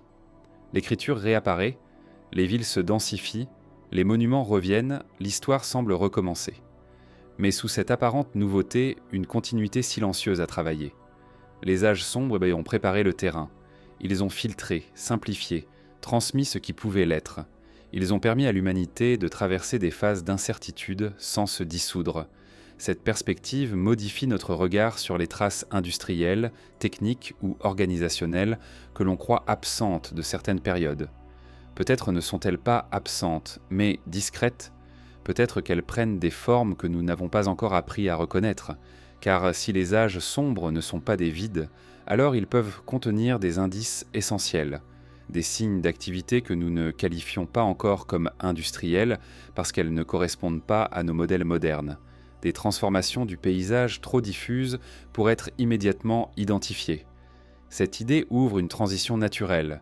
Si des périodes entières ont été mal interprétées à cause de nos attentes, alors certaines traces matérielles ont pu être ignorées ou mal comprises, en particulier celles qui suggèrent une activité humaine organisée là où l'on n'attendait rien.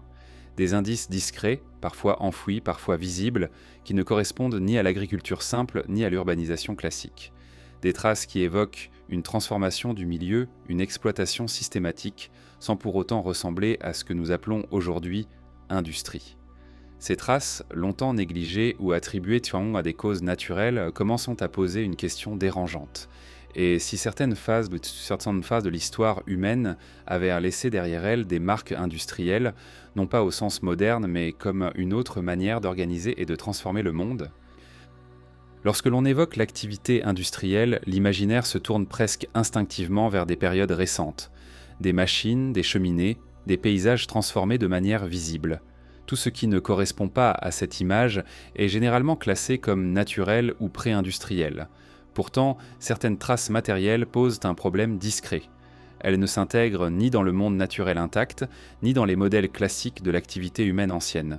Ces traces sont souvent diffuses. Elles n'apparaissent pas sous la forme de structures monumentales, mais de transformations répétées du milieu.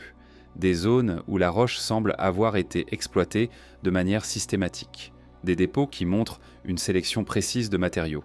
Des paysages qui portent les marques d'une intervention humaine prolongée, sans correspondre à l'agriculture traditionnelle. Le malaise vient du contexte.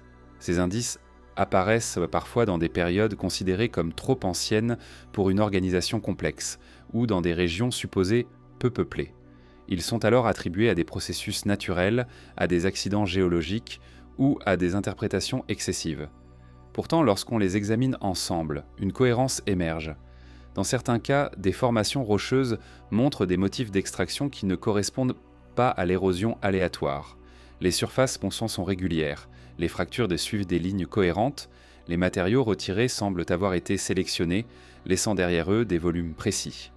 Ces observations ne suffisent pas à parler d'industrie au sens moderne, mais elles suggèrent une intention répétée. Ailleurs, des concentrations inhabituelles de résidus apparaissent. Des matériaux transformés, déplacés, accumulés sur de longues périodes. Leur composition diffère de ce que l'on attendrait d'un simple usage domestique. Ils indiquent une activité soutenue, organisée, orientée vers un objectif précis. Ces indices sont souvent isolés dans les études. Ils sont traités comme des anomalies locales. Mais leur répétition dans des contextes géographiques variés invite à une lecture plus large. Peut-être que certaines formes d'organisation humaine ont laissé des marques que nous ne savons pas encore interpréter correctement. Le problème n'est pas l'absence de preuves, mais la définition même de ce que nous cherchons. Si l'on s'attend à trouver des machines ou des infrastructures massives, on ne verra rien. Mais si l'on observe les paysages comme des archives, alors chaque modification devient potentiellement signifiante. Les sociétés anciennes n'avaient pas besoin de ressembler à la nôtre pour transformer leur environnement de manière durable. Une exploitation répétée d'une ressource, même avec des moyens simples, peut laisser des traces profondes. Sur des siècles, ces traces s'accumulent, modifiant la topographie, la composition des sols, la distribution des matériaux. Dans certaines régions, des terrasses, des canaux, des zones nivelées ont longtemps été attribuées à des processus agricoles. Pourtant, leur ampleur et leur régularité dépassent parfois ce cadre. Elles suggèrent une gestion collective du paysage, orientée non seulement vers la subsistance, mais vers la production. Cette production n'était pas nécessairement tournée vers l'accumulation ou l'expansion. Elle pouvait répondre à des besoins spécifiques, locaux ou rituels, mais elle impliquait une organisation du travail, une transmission de savoir-faire, une continuité temporelle. Autant d'éléments que l'on associe rarement aux périodes anciennes sans écriture. L'idée de trace industrielle, là où il n'y avait rien dérange parce qu'elle remet en question une frontière implicite, celle qui sépare les sociétés simples des sociétés complexes. Or, cette frontière est souvent construite a posteriori. Elle reflète nos catégories modernes plus que la réalité des expériences humaines passées. Dans les âges sombres évoqués précédemment, certaines activités ont pu se maintenir de manière discrète. Elles ne produisaient pas de monuments, mais elles transformaient le milieu. Ces transformations ont été intégrées au paysage, puis naturalisées avec le temps. Ce qui était autrefois le résultat d'un effort humain devient une caractéristique du terrain. Ce processus rend la détection difficile. Il faut un regard attentif, capable de distinguer le naturel du façonné. Il faut accepter que certaines formes hybrides existent, ni totalement naturelles, ni clairement artificielles. Ces formes sont précisément celles que l'on a tendance à ignorer. Les sciences de la Terre commencent à reconnaître cette complexité. L'étude des sols, des dépôts, des microstructures révèle parfois des signatures d'activités humaines inattendues. Ces signatures ne racontent pas une histoire claire. Elles indiquent simplement que quelque chose a été fait, répété, entretenu. Ce quelque chose ne correspond pas toujours aux sociétés connues de la région. Il semble parfois antérieur ou décalé. Il ne s'inscrit pas dans une chronologie facile. Il flotte entre les périodes comme un écho d'une organisation qui n'a pas laissé de récit identifiable. Les traces industrielles anciennes posent aussi une question sur l'échelle. Nous associons souvent l'industrie à la production massive. Mais une industrie ancienne pourrait être modeste en volume, tout en étant significative par sa durée. Une activité menée pendant des siècles, même à petite échelle, peut transformer un paysage plus profondément qu'un épisode bref mais intense. Cette perspective invite à revoir la manière dont nous lisons les sols et les reliefs. Ce que nous appelons naturel pourrait être, en partie, le résultat d'interventions humaines très anciennes, non pas au sens d'une domination totale, mais d'une interaction prolongée. Si certaines civilisations antérieures ont existé, comme suggéré dans les chapitres précédents, alors elles ont nécessairement transformé leur environnement. Même sans laisser de villes visibles ou de textes, elles auraient laissé des empreintes. Ces empreintes sont peut-être là, sous nos yeux, mais nous les regardons avec des catégories inadaptées. Reconnaître ces traces ne signifie pas projeter des technologies modernes dans le passé. Il s'agit plutôt d'accepter que l'ingéniosité humaine ne suit pas une trajectoire unique. Elle s'adapte aux contraintes, aux ressources, aux valeurs. Elle peut produire des formes d'organisation efficaces sans ressembler à celles que nous connaissons. Cette reconnaissance change aussi notre perception de la continuité. Si des activités organisées ont existé là où l'on croyait qu'il n'y avait un rien, alors la frontière entre les périodes devient plus floue. Les âges sombres se remplissent de pratiques comme silencieuses. Les recommencements deviennent des réorganisations. Les traces industrielles anciennes ne sont pas des preuves définitives d'un passé oublié. Elles sont des signaux faibles. Elles invitent à la prudence, à la curiosité, à la remise en question des évidences. Elles suggèrent que notre carte du passé est incomplète, non par manque de données, mais par excès de certitude. À mesure que ces indices s'accumulent, une tension apparaît entre l'observation et le cadre interprétatif. Les données existent, mais leur signification reste incertaine. La science se trouve alors face à un choix méthodologique. Soit elle intègre ces anomalies comme des variations mineures, soit elle accepte qu'elles puissent indiquer quelque chose de plus profond. Ce moment de tension est familier. Il s'est produit à d'autres moments de l'histoire des sciences. Il marque souvent le début d'un élargissement du regard. Non pas une rupture brutale, mais un glissement progressif vers des questions plus larges. Dans ce contexte, la question n'est plus seulement de savoir si des traces industrielles anciennes existent. Elle devient « comment la science réagit-elle face à des anomalies persistantes ? Les ignore-t-elle, les marginalise-t-elle ou les utilise-t-elle comme des leviers pour affiner ses modèles ?» Cette interrogation prépare la transition suivante. car au-delà des traces elles-mêmes, c'est la posture scientifique qui devient centrale. Comment l'archéologie, la géologie et les disciplines associées gèrent-elles ce qui ne rentre pas immédiatement dans leurs cadres établis? Et que se passe-t-il lorsque les anomalies cessent d'être rares pour devenir récurrentes? La science avance rarement en terrain dégagé. Elle progresse dans des paysages irréguliers, faits d'observations claires et de zones floues. Les anomalies font partie de ce relief. Elles ne sont pas des erreurs immédiates, mais des données qui résistent. Lorsqu'elles apparaissent une fois, elles peuvent être écartées. Lorsqu'elles persistent, elles obligent à une réponse plus nuancée. Dans l'étude du passé humain, ces anomalies prennent souvent la forme de détails dissonants. Une datation qui ne correspond pas au contexte. Une structure trop avancée pour la période estimée. Une transformation du paysage difficile à attribuer à des causes naturelles seules. Chacune de ces observations, prises isolément, peut être expliquée. Ensemble, elles forment une tension silencieuse. La réaction scientifique face à cette tension est rarement spectaculaire. Il n'y a pas de rejet brutal ni d'adhésion immédiate. Il y a plutôt une série de micro-ajustements. Les cadres théoriques s'élargissent légèrement, les marges d'erreur augmentent, les hypothèses deviennent plus flexibles.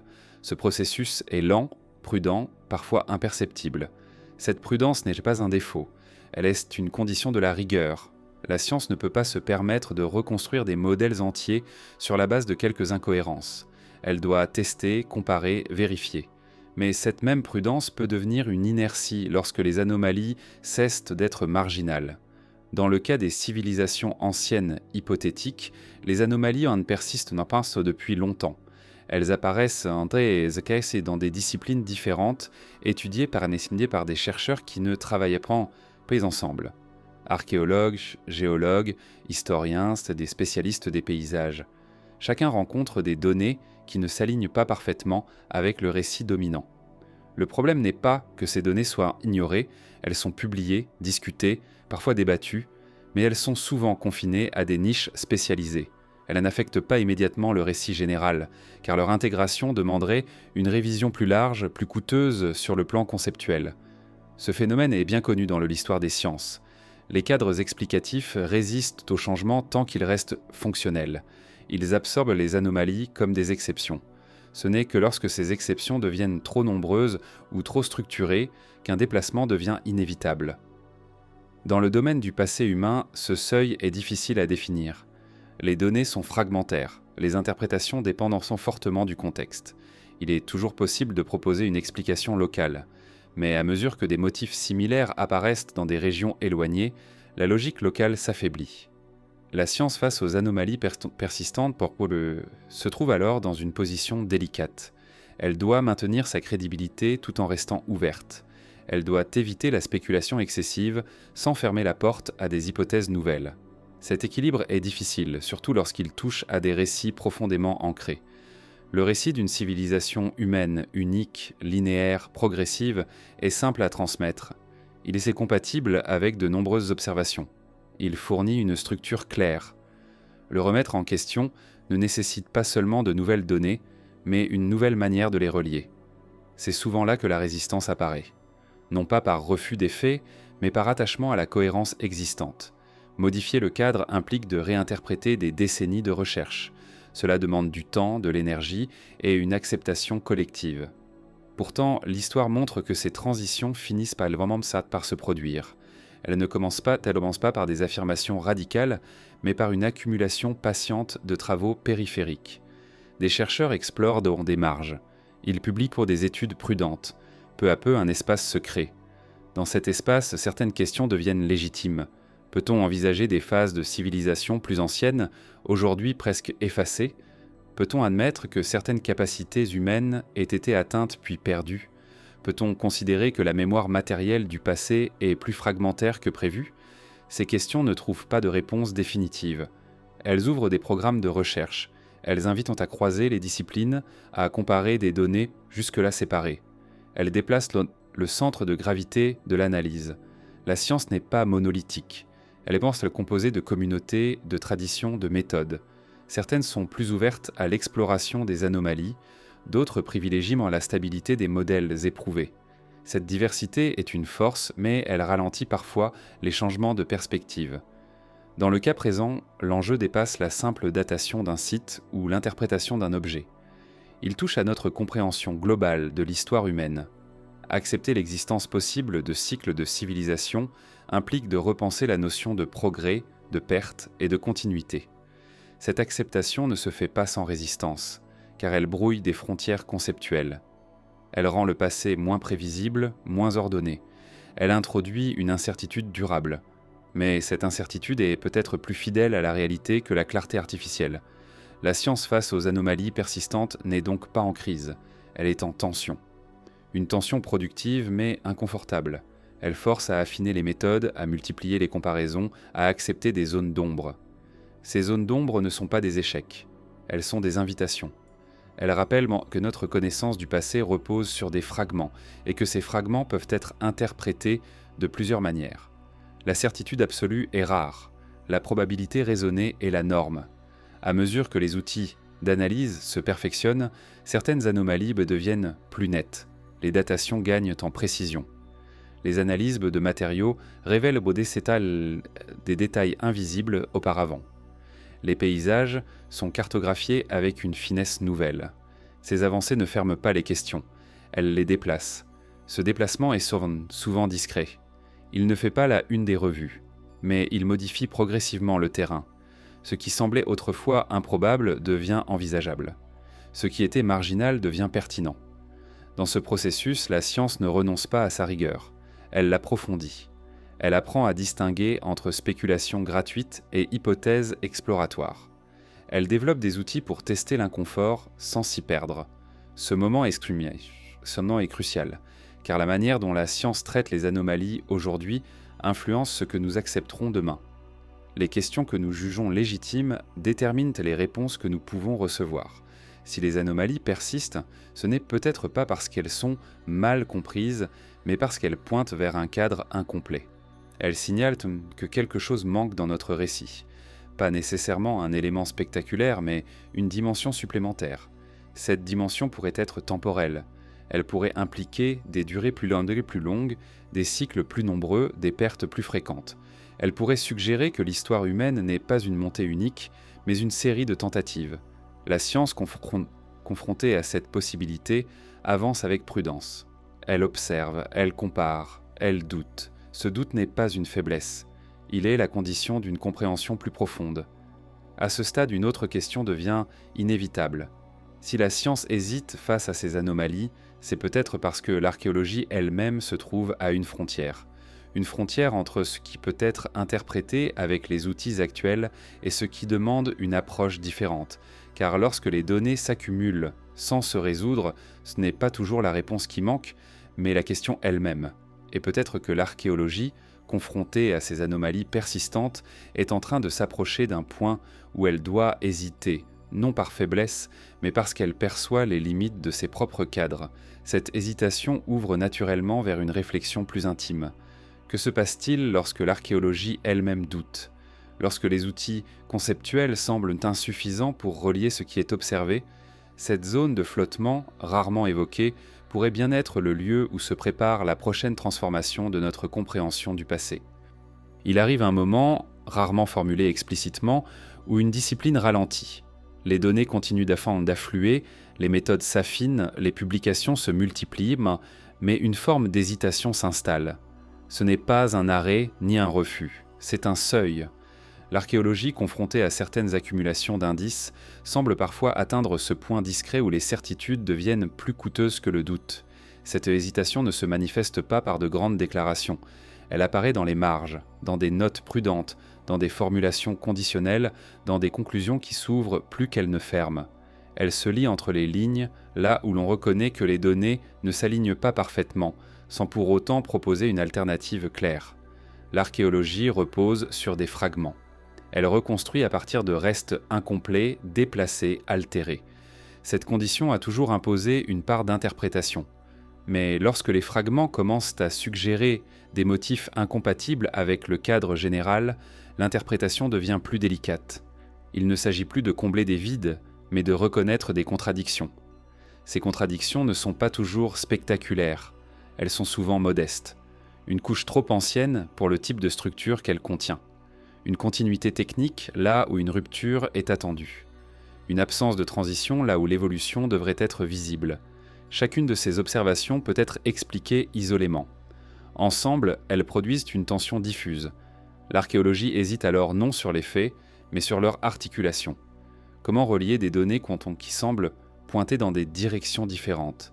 Comment intégrer des indices qui suggèrent à la fois une grande ancienneté et une sophistication inattendue? Comment parler de ce qui ne rentre pas sans sortir du cadre disciplinaire? Cette hésitation est renforcée par la responsabilité implicite de la discipline. L'archéologie ne se contente pas de décrire le passé. Elle contribue à la manière dont les sociétés se représentent leurs origines. Modifier un récit archéologique, c'est toucher à des fondations culturelles, éducatives, parfois identitaires.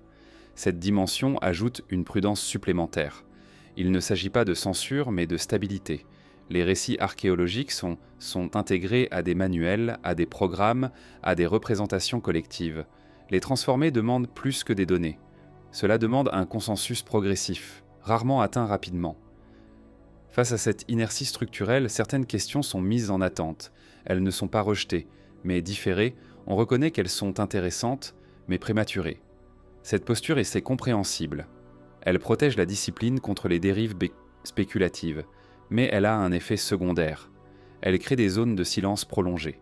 Et dans ces zones, les anomalies s'accumulent sans être pleinement intégrées. Elles deviennent des dossiers périphériques consultés par des spécialistes, rarement connectés entre eux. L'archéologie, continue d'avancer, mais autour de ces points sensibles, le mouvement était plus lent.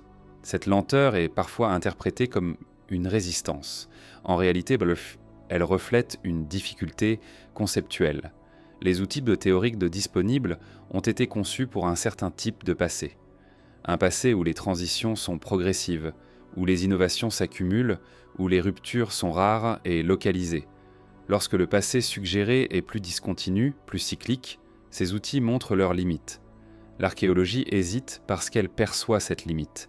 Elle commence à voir que certaines questions ne peuvent pas être résolues uniquement par plus de fouilles ou plus de datation. Elle demande une révision des hypothèses de base, une réflexion sur la manière même dont le temps est structuré dans le récit humain. Cette réflexion est en cours, mais elle est fragmentée. Elle se manifeste dans des champs spécifiques. L'archéologie du paysage, par exemple, met en évidence des transformations à grande échelle qui ne correspondent pas toujours aux chronologies culturelles classiques. L'archéologie environnementale révèle des interactions complexes entre sociétés et milieux, parfois incompatibles avec des récits simples de progrès. Ces approches élargissent profondément le regard, mais elles complexifient aussi l'image. Plus on intègre de variables, plus le récit devient difficile à stabiliser. L'hésitation s'accentue. Il devient clair que certaines réponses ne seront pas nettes. Dans ce contexte, l'archéologie hésite à nommer. Et nommer une civilisation, c'est lui attribuer une cohérence, une continuité, une identité. Lorsque les traces sont trop fragmentaires, le nom devient une projection. Mieux vaut parfois ne pas nommer que risquer une classification trompeuse. Cette prudence laisse cependant un vide narratif, un espace où des structures existent sans appartenance claire, où des techniques apparaissent sans filiation évidente, où des périodes semblent actives sans être pleinement reconnues. Ce vide est inconfortable, mais il est aussi révélateur. Il révèle que l'archéologie est en train de toucher aux limites de son récit traditionnel. Non parce qu'il est faux, mais parce qu'il est incomplet. Il fonctionne pour de nombreuses périodes, mais pas pour toutes. Certaines zones du passé résistent à son langage. Cette résistance ne signifie pas que l'archéologie est dépassée. Elle indique qu'elle est vivante. Une discipline figée n'hésite pas. Elle applique des cadres sans se poser de questions. L'hésitation est le signe d'une attention accrue, d'une conscience des enjeux. Dans cette phase, les débats deviennent plus techniques, moins visibles. Ils portent sur des détails méthodologiques, des choix d'interprétation, des marges d'erreur. Mais sous ces débats se cache une question plus large. Que faire lorsque le passé suggère plus de complexité que ce que nos récits peuvent absorber? Certains chercheurs proposent donc des ajustements progressifs. Ils élargissent médiant les chronologies, reconnaissent des phases intermédiaires, introduisent des notions de transition floues. D'autres explorent des modèles alternatifs, évoquant des cycles, des effondrements répétés, des renaissances. Ces propositions restent souvent prudentes, encadrées, mais elles existent. L'archéologie hésite parce qu'elle se trouve entre deux attitudes. La fidélité à un récit qui a fait ses preuves et l'ouverture à des données qui suggèrent autre chose. Cette hésitation n'est pas une faiblesse, mais un moment de passage. Dans l'histoire des sciences, ces moments sont décisifs. Ils précèdent souvent des réorganisations profondes, pas des révolutions immédiates, mais des glissements. Les questions changent. Les objets d'étude se déplacent. Ce qui était central devient périphérique, et inversement.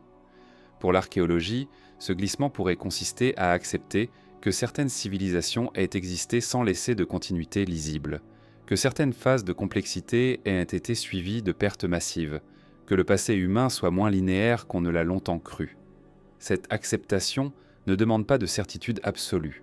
Elle demande une tolérance accrue à l'incertitude, une capacité à travailler avec des récits ouverts, partiels, révisables, une reconnaissance que certaines questions resteront peut-être sans réponse définitive. Dans ce cadre, l'hésitation devient une posture productive. Elle empêche les conclusions hâtives, elle maintient les questions vivantes. Elle invite à une interdisciplinarité plus profonde, où les données archéologiques dialoguent réellement avec la géologie, la climatologie, l'anthropologie. Ce dialogue est encore en construction. Il est lent, parfois frustrant. Mais il transforme progressivement la manière dont le passé est abordé. Les anomalies ne sont plus seulement des problèmes à résoudre, mais des indicateurs de zones à explorer autrement. Lorsque l'archéologie hésite, elle reconnaît implicitement que le passé n'est pas un puzzle dont toutes les pièces existent encore. Certaines ont été perdues, d'autres ont été transformées. Le tableau final ne sera jamais parfaitement net. Cette reconnaissance change le ton.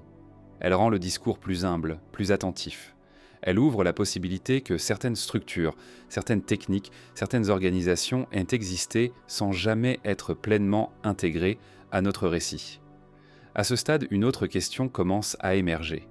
Si l'archéologie hésite face à ces indices, ce n'est peut-être pas seulement à cause de leur nature fragmentaire, c'est peut-être parce qu'ils suggèrent quelque chose de plus profond, une répétition, un motif qui dépasse les cultures individuelles. Car à force d'observer des émergences suivies de pertes, des complexités suivies de simplifications, une impression s'installe. Celle d'une histoire humaine qui ne progresse pas en ligne droite, mais qui revient encore et encore à des formes similaires. Cette impression prépare le terrain pour une idée délicate. Et si ces hésitations n'étaient pas des anomalies isolées, mais les signes d'un phénomène récurrent, et si l'histoire humaine était marquée par des renaissances successives, chacune construite sur les vestiges à peine compris de la précédente, cette possibilité ne se prouve pas facilement. Elle se devine à travers des motifs, des répétitions, des échos. Elle demande un regard élargi, capable de voir au-delà des périodes nommées. C'est vers cette étrange répétition que le regard se tourne maintenant. Non pour y trouver une réponse définitive, mais pour observer ce qu'elle révèle de notre place dans une succession plus vaste, où chaque civilisation pourrait n'être qu'une tentative parmi d'autres. Lorsqu'on observe l'histoire humaine à grande distance, certaines formes semblent revenir. Des motifs apparaissent, disparaissent, puis réapparaissent ailleurs, parfois sous des noms différents, parfois dans des contextes transformés. Cette répétition n'est pas parfaite, elle n'est comme jamais identique. Pourtant, elle est suffisamment reconnaissable pour susciter une impression troublante de familiarité. Les renaissances telles qu'elles sont décrites dans les récits historiques, sont souvent présentées comme des redécouvertes. Un retour à des savoirs anciens, une réappropriation de techniques oubliées, une réactivation de formes culturelles jugées supérieures. Mais cette description suppose que le passé redécouvert ait été entièrement conservé quelque part, en attente. Or, ce n'est pas toujours le cas. Dans de nombreux contextes, ce qui renaît n'est pas une continuité directe, mais une convergence. Des sociétés, confrontées à des conditions similaires, redéveloppent des solutions comparables. Elles reconstruisent dans des centres des formes d'organisation, de production, de pensée, non parce qu'elles s'en souviennent clairement, mais parce que ces formes répondent à des contraintes récurrentes. Cette convergence donne l'illusion d'un progrès interrompu, puis repris. En réalité, il pourrait s'agir d'un cycle plus large, où certaines structures humaines émergent naturellement lorsque les conditions le permettent. Lorsque ces conditions disparaissent, ces structures se dissolvent. Lorsqu'elles reviennent, les formes réapparaissent, légèrement modifiées. Cette dynamique est visible dans l'architecture, l'urbanisme, l'organisation sociale. Des villes surgissent autour de ressources clés. Des hiérarchies se forment lorsque la production dépasse la subsistance. Des systèmes symboliques se développent ensemble pour stabiliser l'ensemble. Ces étapes semblent presque inévitables, indépendamment du contexte culturel précis. La répétition étrange des renaissances suggère que l'humanité explore encore et encore un ensemble limité de possibles. Chaque civilisation n'invente pas tout, elle réassemble des éléments fondamentaux selon les contraintes du moment. Lorsque l'assemblage devient trop rigide ou trop dépendant de conditions instables, il se fragilise. Les périodes de renaissance sont souvent célébrées comme des moments d'exception. Pourtant, elles pourraient être des phases normales dans un cycle plus vaste, des moments où la complexité redevient possible après une phase de contraction, des moments où l'accumulation recommence jusqu'à atteindre un nouveau seuil. Ce seuil est rarement identifié à l'avance. Il se manifeste par une densité croissante de structures, de savoirs, de dépendance. À mesure que la société se complexifie, elle devient plus vulnérable aux perturbations. Un changement environnemental, une rupture dans les échanges, une perte de ressources peut provoquer un effondrement disproportionné. Lorsque cet effondrement se produit, il n'efface pas tout, il laisse des fragments, des techniques simplifiées, des récits compressés, des structures réutilisables. Ces fragments deviennent le terreau des renaissances futures. Ils orientent ce qui pourra être reconstruit. Dans cette perspective, les renaissances ne sont pas des retours à un âge d'or unique. Elles sont des tentatives successives de réorganisation à partir de restes. Chaque tentative est influencée par ce qui a survécu, mais aussi par ce qui a été oublié. La mémoire partielle façonne la forme du renouveau. Cette idée éclaire certaines similitudes troublantes entre civilisations éloignées dans le temps et l'espace, des systèmes de mesure, des orientations symboliques, des techniques de gestion de l'eau, des formes de monumentalité. Ces éléments ne se transmettent pas nécessairement par contact direct. Ils peuvent émerger indépendamment à partir de besoins similaires. Cependant, la répétition ne se limite pas aux solutions pratiques. Elle touche aussi au récit. De nombreuses cultures parlent d'un passé ancien plus accompli, suivi d'une chute puis d'un renouveau. Ces récits varient, mais leur structure est comparable. Ils décrivent un monde qui se répète, non à l'identique, mais par phase. Ces récits peuvent être interprétés comme des métaphores, mais ils peuvent aussi être compris comme des tentatives de donner du sens à une expérience collective de perte et de reconstruction. Ils expriment une intuition humaine profonde, celle que le monde n'avance pas en ligne droite. La répétition étrange des renaissances devient alors un indice. Elle suggère que l'histoire humaine est structurée par des cycles de complexité et de simplification. Ces cycles ne sont pas mécaniques, ils sont influencés par des facteurs multiples. Mais leur existence pourrait expliquer la distribution irrégulière des traces archéologiques. Certaines périodes concentrent une grande quantité de vestiges, d'autres semblent presque vides. Cette alternance n'est pas nécessairement le reflet d'une présence ou d'une absence humaine. Elle pourrait refléter des phases quinantis où l'activité se rend visible puis se rend discrète. Les renaissances marquent le moment où l'activité redevient visible, où les structures durables réapparaissent, où l'écriture se développe ou se redéveloppe, où la monumentalité revient. Ces moments attirent naturellement l'attention des historiens car ils laissent des traces claires. Mais entre ces moments, l'humanité ne disparaît pas. Elle change de rythme, elle privilégie la survie, l'adaptation, la transmission minimale. Ces phases intermédiaires sont moins spectaculaires, mais elles sont essentielles à la continuité du cycle. Si l'on accepte cette lecture cyclique, alors l'idée d'une seule origine de la civilisation devient moins convaincante. Il pourrait y avoir eu plusieurs commencements, chacun partiel, chacun construit sur les ruines matérielles ou symboliques du précédent. La répétition étrange des renaissances ne prouve pas l'existence de civilisations avancées oubliées. Elle suggère simplement que le potentiel humain pour la complexité s'actualise à plusieurs reprises, puis se retire. Cette actualisation dépend de conditions précises. Lorsque ces conditions disparaissent, le potentiel reste latent. Ce potentiel latent peut expliquer pourquoi certaines innovations semblent apparaître rapidement. Elles ne sont pas créées à partir de rien. Elles émergent d'un socle de pratiques et de savoirs déjà présents, même s'ils sont dispersés ou implicites. Dans ce cadre, notre propre civilisation pourrait être interprétée comme une renaissance parmi d'autres. une phase où la complexité a atteint un niveau particulièrement élevé grâce à une convergence favorable de ressources, de stabilité relative et de transmission accélérée. Cette interprétation est inconfortable. Elle remet en question l'idée d'un progrès irréversible. Elle suggère que ce que nous appelons « avancée » pourrait être temporaire, non par fatalisme mais par observation des motifs passés. Les renaissances passées n'étaient pas conscientes d'être des renaissances. Elles se vivaient comme des commencements. Chaque civilisation se perçoit comme centrale, comme nouvelle, comme unique. Cette perception est nécessaire pour agir. Elle donne une direction, un sens. Mais vue de loin, cette direction se replie. Les trajectoires individuelles s'inscrivent en soi dans un mouvement plus large, fait de retours et de pertes. La répétition n'enlève rien à la valeur de chaque tentative. Elle en souligne la fragilité. Cette fragilité était rarement intégrée au récit fondateur.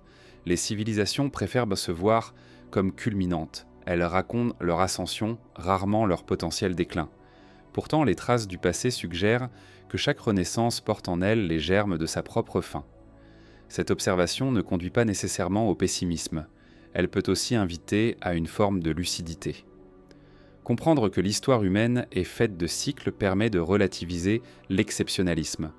Cela ouvre la possibilité d'apprendre des motifs plutôt que de répéter les mêmes illusions. À ce stade du raisonnement, une question s'impose.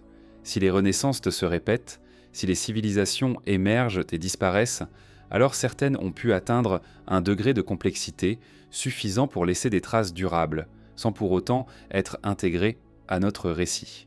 Ces traces pourraient se trouver dans des lieux inattendus, non pas dans des villes encore visibles, mais dans des environnements extrêmes, des régions où la conservation est exceptionnelle, des archives naturelles qui enferment le temps plutôt que de l'éroder.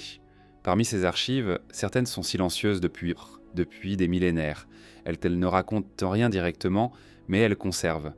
Elles emprisonnent des paysages, des atmosphères, des indices d'un monde ancien. Ce sont ces archives que le regard se tourne maintenant. Car si des renaissances se sont succédées, il est possible que certaines de leurs traces aient été figées, non dans la pierre, mais dans la glace. Il existe sur la planète des lieux où le temps ne s'écoule pas de la même manière. Des régions où les transformations sont ralenties, parfois suspendues, non par absence de mouvement, mais par conservation. La glace fait partie de ces milieux. Elle n'efface pas. Elle enferme. Elle retient des fragments du monde tels qu'ils étaient au moment où ils ont été recouverts. Contrairement au sol exposé, la glace ne mélange pas. Elle superpose. Chaque couche correspond à une période précise, à une atmosphère, à un paysage. Ce qui est pris dans la glace ne se décompose pas rapidement. Il reste comprimé, figé, parfois intact. Ces conditions font des régions glacées, des archives silencieuses capables de traverser des durées immenses. Pendant longtemps, ces archives ont été perçues comme des témoins climatiques. Elles racontent l'histoire des températures, des cycles atmosphériques, des variations naturelles, mais à mesure que l'on observe plus attentivement ce qu'elles contiennent, une autre possibilité apparaît. Elles pourraient aussi conserver des traces indirectes d'activités humaines anciennes. Lorsque des régions entières sont recouvertes par la glace, ce n'est pas toujours le résultat d'un processus lent. Des transitions rapides peuvent engloutir des paysages en quelques générations humaines. Dans ces cas, les sociétés présentes n'ont pas le temps de se déplacer entièrement. Elles laissent derrière elles des outils, des structures légères, des modifications du terrain. Ces éléments recouverts échappent à l'érosion classique. La difficulté réside dans l'accès. Les zones glacées sont difficiles à explorer. Les indices y sont rares, fragmentaires et souvent interprétés avec prudence. Mais certains éléments intriguent. Des anomalies dans les sédiments, des distributions inhabituelles de particules, des traces de matériaux qui suggèrent une origine non naturelle. Ces indices ne sont pas spectaculaires. Ils ne prennent pas la forme de villes gelées ou de monuments figés. Ils sont subtils. Ils demandent une lecture attentive capable de distinguer le fond naturel de ce qui pourrait relever d'une intervention humaine ancienne. Les glaces enferment aussi l'atmosphère du passé. Elles capturent des bulles d'air, des poussières, des pradmans, des pollens. Ces éléments se racontent mais ce qui se trouvait à la surface au moment de leur dépôt. Ils permettent de reconstituer des environnements aujourd'hui disparus, des régions autrefois plus tempérées, des paysages capables d'accueillir des sociétés humaines. Ces reconstructions environnementales ont parfois surpris. Des zones aujourd'hui hostiles apparaissent comme ayant été habitables pendant de longues périodes. Des régions polaires ont connu des phases plus douces avec une biodiversité plus riche.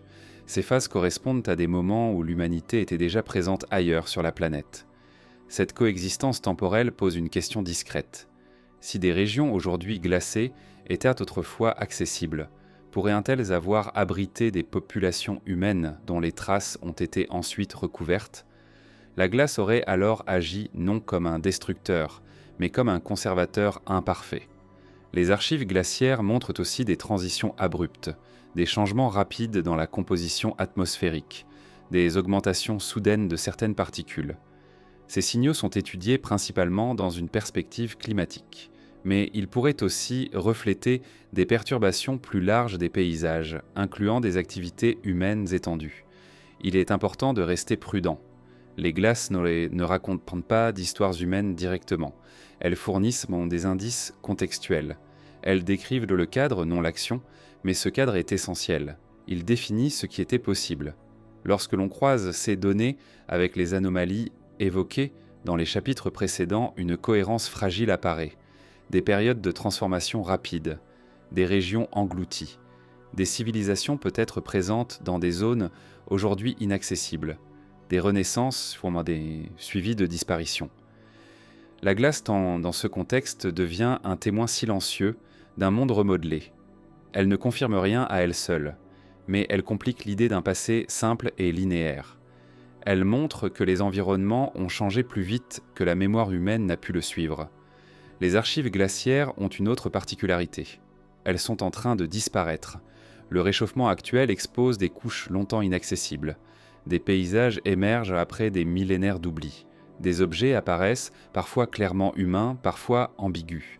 Cette exposition accélérée crée une urgence scientifique. Chaque fonte révèle un fragment du passé. Mais ce fragment est immédiatement menacé par l'érosion. La glace, en se retirant, cesse de protéger. Ce qui était conservé devient vulnérable. La fenêtre d'observation est étroite. Dans certains cas, des artefacts clairement attribuables à des activités humaines anciennes ont été mis au jour dans des zones auparavant recouvertes. Ils témoignent de présences inattendues dans des régions extrêmes. Ces découvertes, bien documentées, montrent que l'humanité a exploré et occupé des environnements variés plutôt que prévu. Ces exemples ne prouvent pas l'existence de civilisations avancées sous la glace, mais ils élargissent le champ du possible. Ils montrent que notre cartographie des zones habitables du passé est incomplète. Ils suggèrent que certaines régions, aujourd'hui perçues comme marginales, ont pu jouer un rôle plus central. La glace enferme aussi des paysages entiers. Des reliefs, des vallées, des plateaux. Ces formes, une fois libérées, révèlent parfois des surfaces étonnamment planes, des alignements naturels difficiles à expliquer uniquement par les processus connus. Là encore, la prudence s'impose. La nature peut produire des formes surprenantes, mais la répétition de certaines configurations attire l'attention. L'étude de ces régions est encore à ses débuts.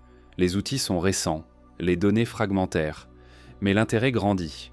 Non pas pour confirmer une hypothèse spectaculaire, mais pour comprendre comment le monde a changé à l'échelle humaine.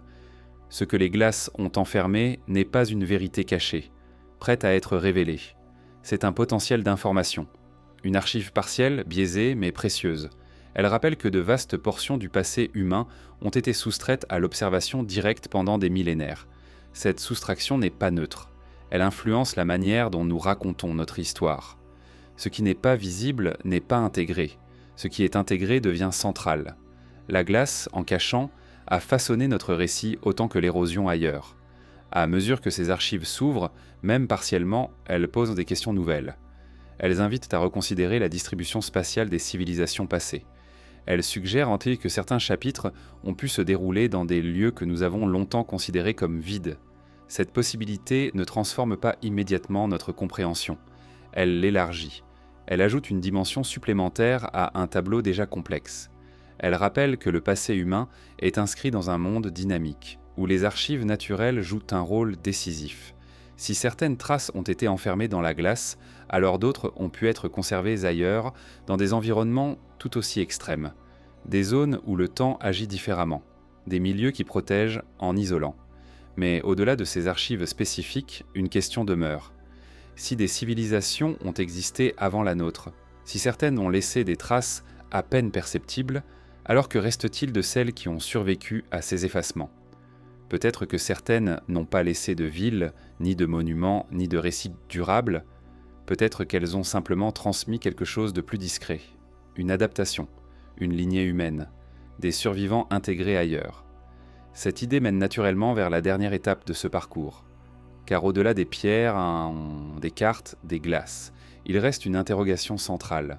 Si l'histoire humaine est faite de tentatives successives, si certaines ont échoué et d'autres ont recommencé, alors pourquoi avons-nous l'impression que tout commence toujours après ? Pourquoi chaque civilisation se perçoit-elle comme inaugurale, comme si rien d'essentiel n'avait précédé ? Et surtout, que signifie cette impression persistante d'être toujours au début, dans un monde qui semble pourtant porter les traces de nombreuses fins silencieuses ? Il existe une impression persistante dans les récits humains, quel que soit le lieu ou l'époque, celle d'arriver après quelque chose sans jamais pouvoir le nommer précisément. Les histoires se commencent-elles toujours après ? Après un déluge, après un chaos, après une obscurité mal définie. Le passé immédiat est racontable. Le passé profond, lui, reste hors de portée, comme si la mémoire collective avait été réinitialisée. Cette impression n'est pas seulement culturelle, elle est structurelle. Chaque civilisation connue se perçoit comme fondatrice. Elle se raconte comme un commencement, même lorsqu'elle hérite manifestement de paysages façonnés, de techniques déjà maîtrisées, de structures partiellement comprises. Ce paradoxe est rarement interrogé. Il est intégré comme une évidence. Pourquoi l'histoire humaine semble-t-elle toujours recommencer après une rupture ? Pourquoi les récits d'origine décrivent-ils rarement une continuité longue et détaillée, mais plutôt une émergence soudaine à partir d'un monde simplifié ? Cette récurrence suggère moins une coïncidence qu'un schéma. Si l'on observe l'ensemble des indices évoqués jusqu'ici, une image se dessine lentement. Des phases de complexité émergent. Elles s'étendent, transforment les paysages, organisent les sociétés. Puis survient une contraction, rapide ou progressive, parfois visible, parfois presque silencieuse. La complexité se retire, la mémoire se simplifie, les traces se fragmentent. Après cette contraction, l'humanité ne disparaît pas. Elle continue mais différemment. Elle survit dans des formes plus légères, plus adaptables. Puis, lorsque les conditions redeviennent favorables, la complexité réapparaît. Les villes reviennent, les récits se stabilisent, l'histoire recommence. Dans ce cadre, chaque civilisation avancée pourrait être considérée comme une tentative. Non pas une tentative consciente, mais une expression d'un potentiel humain récurrent.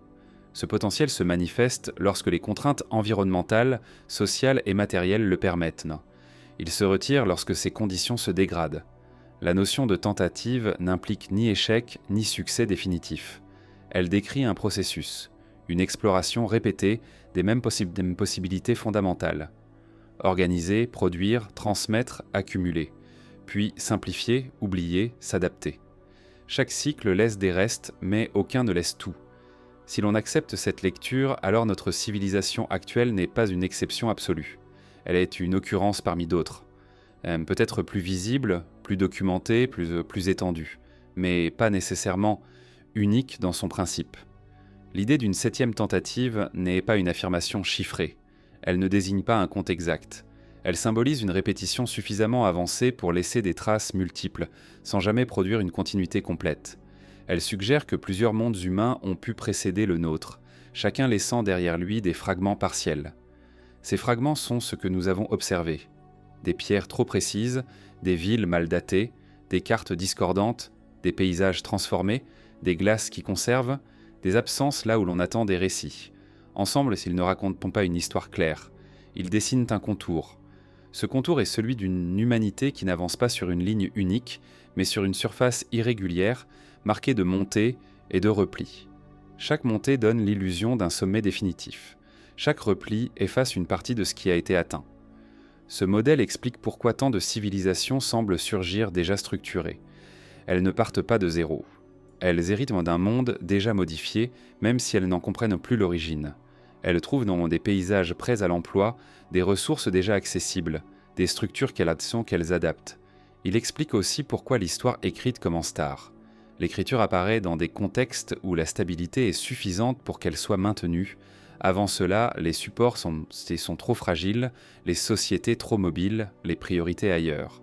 La mémoire existe, mais elle n'est pas fixée. Lorsque l'écriture apparaît, elle fige un état du monde. Elle transforme une phase en origine. Ce qui précède devient préhistoire, un terme qui désigne moins une absence qu'une difficulté à raconter. La 7e tentative, comme les précédentes, commence donc par oublier. Cet oubli n'est pas une faute, il l'est une condition. Pour reconstruire, il faut parfois ne plus se souvenir précisément de ce qui a été perdu. Une mémoire trop détaillée peut empêcher l'adaptation. Elle peut figer les sociétés dans le regret ou la nostalgie. L'oubli allège. Mais cet allègement a un coût. Il efface aussi les avertissements. Il supprime la conscience des cycles. Chaque civilisation se croit nouvelle, unique, différente. Elle répète alors des schémas anciens sans reconnaître les signes avant-coureurs. La 7e tentative, si elle existe, porte donc une responsabilité particulière. Non pas parce qu'elle serait supérieure, mais parce qu'elle dispose d'outils d'observation sans précédent. Elle peut voir les traces, elle peut comparer, elle peut mesurer les cycles passés, même de manière imparfaite. Cette capacité d'observation crée une situation inédite. Pour la première fois, une civilisation peut soupçonner qu'elle n'est pas la première ni la dernière. Elle peut envisager son propre futur comme une phase, non comme une destination finale. Cette prise de conscience est inconfortable. Elle remet en question les récits de progrès continu, d'accumulation irréversible, de maîtrise définitive. Elle introduit la possibilité d'une fin silencieuse, non pas par catastrophe unique mais par perte progressive de complexité. Mais elle ouvre aussi une autre possibilité. Si les cycles existent, ils ne sont pas mécaniques. Ils ne sont pas inévitables dans leur forme exacte. Comprendre les motifs ne garantit pas l'évitement, mais cela permet une lucidité accrue. La 7e tentative pourrait être celle qui observe, non pour se glorifier, mais pour se situer, pour reconnaître les signes de contraction avant qu'ils ne deviennent irréversibles, pour comprendre que la durabilité ne se mesure pas uniquement en puissance, mais en capacité à transmettre sans s'effondrer. Cette transmission ne concerne pas seulement les technologies ou les structures matérielles, elle concerne les récits eux-mêmes. La manière dont une civilisation se raconte conditionne ce qu'elle laisse derrière elle. Une histoire trop linéaire est fragile. Une histoire qui intègre la perte est plus résiliente. Si les civilisations précédentes ont disparu sans laisser de mythe clair, c'est peut-être parce qu'elles n'ont pas eu le temps de se raconter autrement que comme centrales. Leur chute a effacé leur voix. La nôtre a encore la possibilité de formuler une histoire consciente de ses limites. Cela ne garantit rien. Les forces qui ont nivelé des mondes auparavant n'ont pas disparu. Les transformations environnementales, les déséquilibres systémiques, les ruptures rapides restent possibles. Mais la conscience de ces cycles modifie la posture. Elle transforme la question de l'origine en question de continuité. Non plus, d'où venons-nous? Mais que laisserons-nous de lisible lorsque la complexité se retirera? Car si l'histoire humaine est une succession de tentatives, alors chaque tentative est jugée moins par son apogée que par ce qu'elle transmet au-delà de sa propre durée. Les pierres survivent, les cartes parfois, les glaces enferment, mais les récits, eux, sont les plus fragiles. Peut-être que la véritable singularité d'une civilisation ne réside pas dans ce qu'elle construit, mais dans ce qu'elle parvient à préserver sans rigidité, une mémoire capable de traverser les contractions, une compréhension des cycles qui ne soit ni paralysante ni aveugle. La 7e tentative n'est donc pas un aboutissement. Elle est un moment. Un point sur une trajectoire longue, irrégulière, encore largement invisible. Elle porte en elle les traces de celles qui l'ont précédée, même si elle ne les reconnaît pas toujours. Et si cette impression persistante de commencer après quelque chose n'était pas une illusion mais une intuition, si elle signalait non pas un manque de passé mais un excès de passé effacé, alors la question finale n'est pas de savoir combien de civilisations ont existé avant la nôtre. Elle est plus simple et plus exigeante. Dans un monde qui a déjà tant recommencé, sommes-nous en train de préparer une continuité ou simplement une autre tentative destinée à devenir, elle aussi, une couche silencieuse sous l'histoire,